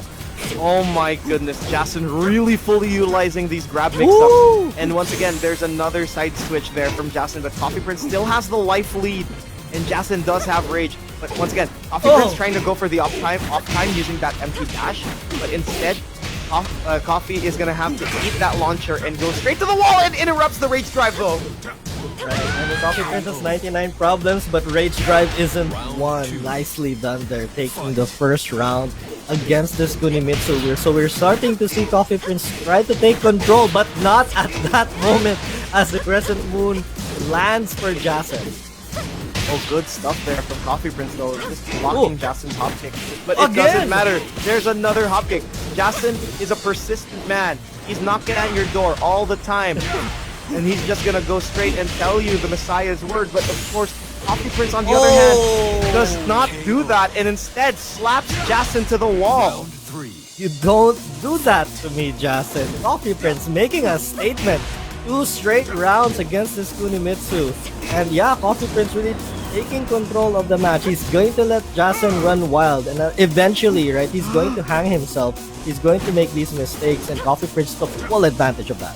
Oh my goodness, Jason utilizing these grab mix-ups again, trying to throw Coffee Prince off his game because that's a big momentum cutter. But of course, wrong punish there from Coffee Prince, but it doesn't matter. He does have the stage advantage, but Jason getting the side switch. Oh my goodness, hop kick though was so close to catching Coffee Prince, but just a little more. A little more is all that Jason needs. Hulika with the low parry. And Jason stays alive. He has another opportunity to tie things in the rounds. He's really now changing up, you know, his madness here. Knowing that Coffee Prince is trying to take control, he's making way better decisions. Not going as wild, but so far it has not paid off for Jason. But once again, these mid-game adjustments for the Coffee Prince have been great. But there it is, the Hulika low parry being utilized as Jason right now. It's gonna... Oh, what a free! The hell sweep. No delayed hop kick this time. Just immediately goes for the hop kick afterwards. Going for the optimal there. Oh no! Oh no! What a catch! One side. And that is gonna be Coffee Prince clinching it 2-1 against Jason. So wild. What a finish from Coffee Prince and Jason. Really a roller coaster of emotions there. I mean, we thought that Jason was going to capitalize, catching the hell sweep, but Coffee Prince somehow surviving. It looked like Jason's defense is about to hold up. Unfortunately, it did not. It really didn't, but in the end, that's just the clutch factor that Coffee Prince has. We've been talking about it all season long. The man has ice in his veins, and look how happy he is getting that win. And really, it was such a hard-fought battle, as we're gonna see here in the highlights. And into the highlights we go. So far, yeah, this first game, it was the King and Coffee Prince's Leroy. Didn't really look good for Jason at the beginning. He did pull off a clutch third round, but we mentioned this before. Coffee Prince shutting down all of the Jaguar options. Really, just not giving him any space to breathe. And with this Kunimitsu, it was such a big game changer because Coffee Prince couldn't do any death marches, couldn't do any of the signature Leroy offense, simply because of the fact that he has to choose his options against something like Kunimitsu, who has some mid-range options, who does have some ways to steal a turn, and she is such a cheeky character, period. Cheekiness not enough to throw Coffee Prince off his game though, and yeah, both players really getting caught. The cane, the clutch cane, the wall, almost saving Jason's life, but Coffee just had too much momentum. He had way better positioning. He could take more risks, and going for that low ender was the best thing he could have done in that position. I mean, Jason could have caught him again with the low parry, but it was not meant to be. So Coffee Prince, not necessarily spoiling the day for our birthday boy, but he does come away with it 2-1 versus Jason. Absolutely, like just a beautiful time for him, simply because of the fact that I think, looking at the replays again, the catch, the Kane caught Jason's backdash, which has happened to many unfortunate Leroy victims. Like, Jason's not the first one, but it does feel like it will hurt every single time you get caught off a backdash on that Kane. And what a set of matches. What a day it has been. We now have our top 10 here in the Nationals Pro League Tekken Conference. The play-ins are over, young Rafiki. Lives, not necessarily lives, but players have been eliminated. And we are going to the post-show. But before that, let's take a quick break. What a day it is for the players. We'll see you guys in a little bit. Muli tayo nagbabalik dito sa The National Season 3 Tekken Conference Play-ins post-show. Joining me today on panel, syempre papakilala muna ako, no? Ako ang panel host ninyo para sa araw na ito. My name is Eliza Taylor at kasama ko ngayon, our semi-Tagalog casters, si Young Rafiki and si Albulario Jimmy. Welcome to the show, man! Hello, guys! Mukhang nagsistep up yung Tagalog game natin para sa araw na to. Tuwing nagpapanel ako, parami ng parami yung mga Tagalog words na nasasama. I'm so proud. Very, very proud of you guys. Anyway. Yan ang Taylor effect. The Taylor effect. Hindi ka natakot, Jimmy. Albulario Jimmy. Every time papasok ako sa Discord na parang, oy, andito na ako. Hindi ka na natatakot. Nandyan pa rin. Andun pa rin. May kaba factor pa din. Pero aside from that, meron pa tayong isang makakasama actually. One of the fan favorites. And I feel like kapag kasama siya dito o nasasama sa atin, may dagdag ligtas points ako. Dahil nandito nga siya at makakasama natin from LPE, guys. We have Jason. Jason, welcome to the show. Hello. How are you doing right now? Napakagandang ngiti naman yan. Good. First of all, happy birthday sa'yo! Happy birthday! Thank you guys. Happy Thank you. birthday! Thank you. Sabi nila 18 years old ka na daw. Kamusta Opo. yung feeling na 18? Refreshing kasi mas bumata. Ganon. Pabaliktad, no? Bumabalik yung yung my birthday. Pero may mga katanungan kami para sa'yo dito sa panel. And gusto ko lang simulan with, syempre nandito ka nung season 1, nakita natin yung mga replay nung season 1 games mo diba? So from playing now dito sa ating season 3, kamusta yung experience so far? All the way from Challenger Series, tas may draft series pa, tas papunta ulit dito sa Pro League natin. May malaki bang change na na-feel ka nung season 1 compared dito sa season 3? Sa season 1 kasi onti lang yung mga characters din eh. Then sa season 3, ang daming adjustment, ang daming mga na-nerf tsaka na-buff ng mga characters. So, yun. Yun yung malaking difference, no? Sa characters talaga. Nadagdagan, kumbaga. And ito yung sunod kong tanong is, sino yung pinaka na-excite kang makatapat dito sa Pro League natin, sa Season 3? Yung tipong pag nakita mo yung schedule, parang, gusto ko to Parang excited na ako para sa araw na to. Sino yung mga players na yan? For me, si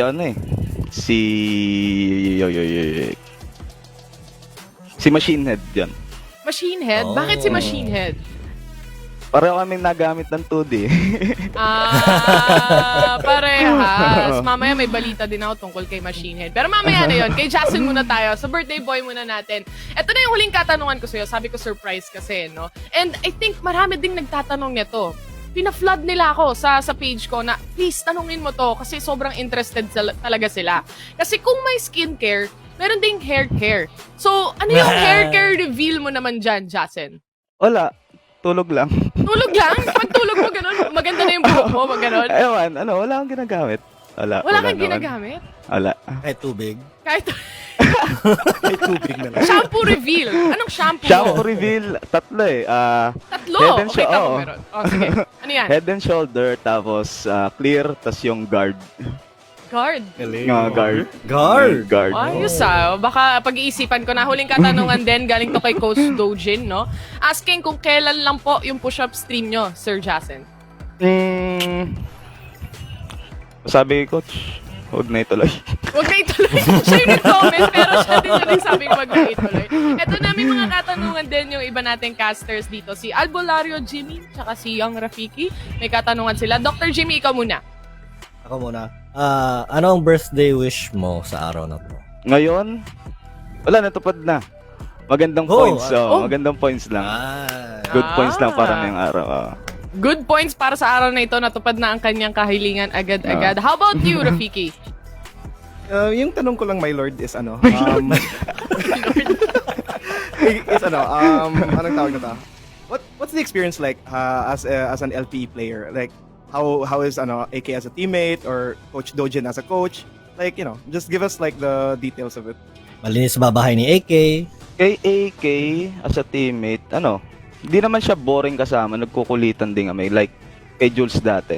Kung paano yung pakikisama ko sa kanila, ganun din yung Tapos kay coach naman, ewan kay coach, minsan taray minsan sa akin pag tinuturuan ako. Shoutout sa'yo, coach.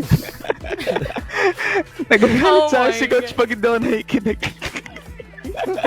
Tay tayo dyan. Shoutouts daw sa'yo, coach. No? Meron pa ba kayong katanungan, Rafiki and Dr. Jimmy? Kasi may follow-up questions pa dito eh. Interesado talaga sila eh. Okay na kayong dalawa. Ito na yung follow-up question, Jasen. Pinapatanong dito, need po bang paghalu-haluin yung tatlong shampoo? Oh. O isa-isa lang? Trinay ko siya dati. 2 shampoo. Wala, Kamusta? ganun pa rin. Ganun pa din yung effect? Ganun pa din, oo. Walang pinagbago. Sabi nga ni Jules dito, hinahampas mo daw sa pader pampatayo ng buhok kasi naging kakampi ka na niya kaya alam niya yung routine mo. Totoo ba to? Facts or fake? Fiction. Facts. Facts? Totoo lang. Ay, nako, Jasen, no? Congratulations on gaining those points Thank and you. going into the group stage. Meron ka bang gustong pasalamatan or i-shoutout? Ito na yung panahon na yon. Shoutout kila Sir Rich, Sir David, sa teammate ko, AK tsaka kay coach, and sa mga tropa ko dyan. And yung sa mga hindi ko natutuloy, yun lang. Yun na yun. Okay na. Solve na tayo, Jasen. Okay, alright. Congratulations again, Jasen, for going into the group stage. Maraming salamat Thank din you. sa pagsama sa amin dito sa ating interview at sa panel. Thank you so much at Thank you. dagdag ligtas points to para sa aming lahat na nanonood para sa araw na ito. Have a safe night, good night, and congratulations Good again. night. Thank you. Happy birthday. Happy birthday! Happy birthday, Jasen! Birthday buff indeed. Kumbaga, para sa kanya. And now we are back. Tayong 3 na lang ulit ang natira. Very interesting, no? Na-try niya ng paghaluin yung 2 shampoo. Ganun pa rin daw yung effect. I mean, siguro, I thought it would be breakfast, lunch, dinner. 3 beses siya Nagsha-shampoo. Oo. 3 beses siyang shampoo. Pero ito ha, balikan lang natin yung nangyari para sa araw na ito. Kasi as you guys know, ito yung last day para sa play-ins natin. No? So basically, that means na malaking factor o malaking effect itong araw na ito. And kayong dalawa ang naatasang i-cast ang mga matches na napakainit at napakasakit sa damdamin panoorin. Kasi makikita at malalaman nyo kung sino yung mga matatanggal para sa araw na ito. Pero gusto ko lang tanungin, ano yung favorite matchup nyo para for today? Doc Jimmy. Oh my God. Here up. But I'll have to go with Jason and Don Argus. I think that was probably one of the most crucial games of the day. Tapos I know what Rafiki's going to say, so I'll let him say it. Basically, mine was Jason versus Coffee Prince kasi it just showed like the capabilities of both players talaga, and like it's just a message of what's to come diyan sa group stage natin. Tingnan naman natin yung standings. Definitely, here are the player standings, and Jules from SMO is actually at the top with 21 points at kasunod niya si Maru with 20 points. All throughout, kasama niya na rin ang kanyang ka-teammate dito ni si Machinehead with 19, Hapon with 18, Vermilion with 16 naman, and Coffee Prince as well. Let's take a look kung sino pa yung mga ibang players natin na nandito, which is si Kunicat, which is actually one of my favorite matchup for today. Yung match niya against Hapon kanina, napakagandang performance mula kay Kunicat. The pressure is on, pero he definitely made it out there. 15 points for him, and AK 14 alongside with his teammate Jason, 14 points as well. Now, going to the lower thirds is Don Argus with 10 points, making it outside the danger zone. And Sidesteplance not winning for today makes him 9 points and Gold Standard with 8 points. So, ibig sabihin na to guys, yung nakikita nyong line na yan, unfortunately, they didn't make it to the group stages that we are gonna have. But still, kudos to these two players that we have right here. Gold Standard for SEO and Sidesteplance from BRE Pro. Meron ba kayong masasabi for these two players right here that we have that is now officially eliminated para dito sa ating The Nationals Pro League Season 3? Doc Jimmy, you go first. Oh, it's like giving a eulogy or something. But no, congratulations to Gold Standard and Sidesteplance. They had an amazing journey. They showed their best. But unfortunately, diba, dito sa play-ins, two have to be eliminated. Unfortunate na sila ang na-eliminate. But they showed us great performances. Lance is so clutch. Gold Standard is Gold Standard. Hold your heads up high, guys. We still regard you as some of the best in the country. Handaan nyo, itong si Gold Standard ang ating muse at si Sidesteplance yung kanyang boy backup ni Maru dating sa isang classroom, no? So still, these two players did amazing. They deserve the spot. Young Rafiki, do you have any words for them as well? Basically, like, they were known as two of the hardest working players dito sa nationals, dito sa the nationals, and seeing them like go away like this breaks my heart. But at the same time, just to follow up on Doc Jimmy's words, there had to be people that were taken out, and it was them, unfortunately. But let's not take away the fact that these are still two of the greatest players dito sa Philippines, and let's see where the journey brings them in the future. Hindi biro yung pinagdaanan ng players na to para makarating sa Pro League natin. Narinig nyo naman kanina from Jason, yung Challenger Series natin, nagkaroon tayo ng Academy, tas may Draft Series pa.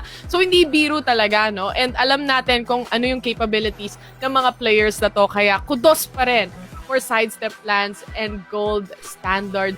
But guys, hindi pa nagtatapos ang lahat. Hindi pa tapos ang elimination. Kumbaga, para dito sa The Nationals Pro League natin. Dahil may group stage pa tayo kung saan magtatanggal ulit tayo ng 2 players na pinaka-lowest sa score. So magsisimula na naman ito ang ating Day 1 for the group stage on Sunday, May 23. So ilagay nyo na sa inyong mga kalendaryo, sa Google Calendar nyo, o kung saan mang kalendaryo yung binibigay na libre kapag may binili ka. Diba? Ilagay nyo na, isulat nyo na, May 23, dahil yan na ang simula ng ating group stage. And just a quick note to all the viewers out there, yung bearing ng score pagdating dito sa play-ins natin, no? May bearing to pagdating sa group stage din. So, hindi lang to basta-basta. And again, guys, paalala ko, day number 1, May 23, on Sunday, magsisimula na yan. And guys, gusto ko lang din itanong sa inyo, sa casters natin, nung kanina, si Don Argus, no, grabe yung pressure kay Don Argus para sa araw na ito, para lang makalabas doon. Talagang may kasamang dasal yung mga matches natin for today, no? And Jason was able to, give out yung mga dasal na yan at matupad, kumbaga. Nung na 2-0, kaso nga lang, na 2-0 siya ni Jason din nung time ni Don Argus versus Jason a while ago. Do you think it was the birthday buff of Jason or the fatigue also for the side of Don Argus? And or maybe he's finally easing up kasi naisip niya na parang okay na ako, na nakaalis na ako sa danger zone. What do you think should be, this is just opinion. Hindi natin malalaman unless makausap natin si Don Argus. Pero ano sa tingin niyo yung mga factors na yan? Young Rafiki, you go first. Honestly, it really just showed na Jason also wanted those points kasi there's still a group stage. Yung points, they will carry over. Nobody really wanted to lose. Nobody gave an inch. And in the end, Jason just gritted his teeth harder. And of course, the miracles of the Lord have come to him. And yan, nanalo siya. Nanalo siya. Yun yun. Basically, no? Ikaw, Doc Jimmy, meron ka ba mang i-add in onto that? Oh, when it comes to fighting games, to esports in general, if it's your day, it's your day. So, parang coincidence lang na birthday ni Jason ngayon, and it's also his day to win today. So, nandun na lahat. Birthday buff is real, kumbaga. But right now, guys, Doc Jimmy, Young Rafiki, alam kong nanonood din lahat ng casters natin, lahat ng panel hosts natin, dahil nandito na tayo sa pinaka-exciting part para sa ating mga talents. sa araw boy. na ito. Dahil today, we are gonna know kung sino ba ang nanalo sa predictions. Oh boy. Pagdating sa play-ins natin, Last silipin place, natin let's go! yung predictions standings, mga kaibigan. Oh my God. Mika Fabella with 70% winning the predictions, guys. 42-18. I myself at 39-21, 65%. Poru, Poch Pies, and Doc Jimmy. Umangat. Inangatan nyo na yung mga usual na panel dito. Anong masasabi mo, Doc Jimmy? Kasama ka na sa top 5. Oh, I'm very happy. Pero, Pero, you know, I will say na when I choose my picks, I pick with my heart. And I'm happy that my heart is somewhat accurate. girl power yung ano ata dito. Yung theme. Kami dalawa. Sina Laika, no? Okay lang yan, guys. Sina Bill. And also other players. Si Mika nagko-comment na. Alam kong excited na excited siya para dito. On the other hand, Young Rafiki, explain this, please. Follow your heart din eh. Yun yung nangyari eh. Follow your heart. Yun ang Maling-mali nangyari. yung the calling of my heart eh. So yan, 45%. Nakapikit ka ba nung talagang pinapakiramdaman mo lang kung sino yung ipe-predict mo nung mga panahon na to? Oo. Ah. Yun talaga eh. Yun lang natitira. And ito yung mag-best friend, si Vil, with 57% at Raf with 52%. Mukhang may away na naman na magaganap sa group chat. Abangan natin yan. Civil war, kumbaga, para sa dalawang players na ito. Ay, rather, para sa dalawa nating talents na natitira dito. But, overall, we finally have the predictions play-in champion. Mga kaibigan, Mika Fabella going in with a very high score and prediction Hey, champ. rate. Believing.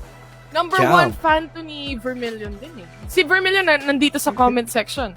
Mika Fabs, amazing predictions to you. Dahil dyan, nanalo ka ng bragging rights. Sa group chat natin, bragging rights ang napanalunan mo. Congratulations sa'yo. But now, let's head into the comment of the day para naman sa mga viewers natin, para sa rin sumusuporta dito sa The Nationals. Sabi dito ni Jetro Brian Dalunag, super ganda ng season na to. Grabe ang init ng mga matches. Isipin nyo guys, mainit sa Pilipinas pero mas mainit yung labanan dito sa The Nationals. Amazing. Thank you so much, Jetro, for that. And finally, to wrap things up, guys, play-ins. Tapos na. Ano ang inyong final words on this play-ins? If you are gonna explain it in a very short manner all throughout the season that we have, play-ins pa lang to wala pang group stage. Anong masasabi nyo about this? Doc Jimmy, Albulario Jimmy. Ooh, heartbreaking. It's heartbreaking to see parang we lose 2 players this early on. Kasi dati, it would be at the end of the season na we get the top 8 lang. Pero, eto na, this is evolution. If there's one word that I can describe the play-ins, is evolution. Evolution. Young Rafiki. You did your best. All of you. Lahat ng players, you did your best. And everyone out there, like, it really is belief. Belief in oneself and belief in your team. And I'm just happy that we've gone past this stage and we're gonna go on to the group stage. Believe in yourselves nga, ika nga dito para sa The Nationals dahil the esports dream is definitely alive all throughout from the Challengers draft papunta dito sa Pro League. Nakita natin itong mga players natin pero hindi pa tapos ang lahat dahil meron pang group stage na magaganap. So right now guys, maraming salamat Young Rafiki. Next time, babawi tayo sa predictions. Huwag kang mag-alala. Doc Jimmy, nakaangat tayo ng kaunti pero konti pa. Ako naman, pumapangalawa. Tignan natin kung matatalo natin si Mika pagdating sa group stage. Invested kami lahat dito sa talent predictions. Importante to para sa amin, no? And guys, don't forget to follow the Nationals on Facebook, Twitter, and IG. Yan, IPH Nationals. I-search na lang para makita nyo yung mga schedules natin at saka yung mga videos ng mga players natin, no? Kung ano ba ginagawa nila outside pag hindi sila busy sa The Nationals. Also on TV! We are also on TV at One Sports and One Sports Plus para sa delayed telecast natin, which is tomorrow actually at 4 p.m. kung di ako nagkakamali. So, ayun na nga. Tapos na ang araw na ito. Nakita na natin at nalaman na natin kung sino nga ba ang mga players na makakapasok sa group stage natin sa May May 23 on Sunday. Abangan natin lahat yan. So guys, see you in the group stage. This has been the National Season 3 Tekken Conference Play-ins. Maraming salamat ulit, Yung Rafiki and Doc Jimmy, kay Kid at kay Poch Pies para sa pagcast ng games natin for today. Sa inyo din, sa mga viewers din natin dyan, maraming salamat sa suporta. But it's finally done. Play-ins is now over and ready for group stage na tayo. Magkikita-kita ulit tayo on Sunday, May 23. Good night, everyone, and see you on the next The Nationals. Sem break.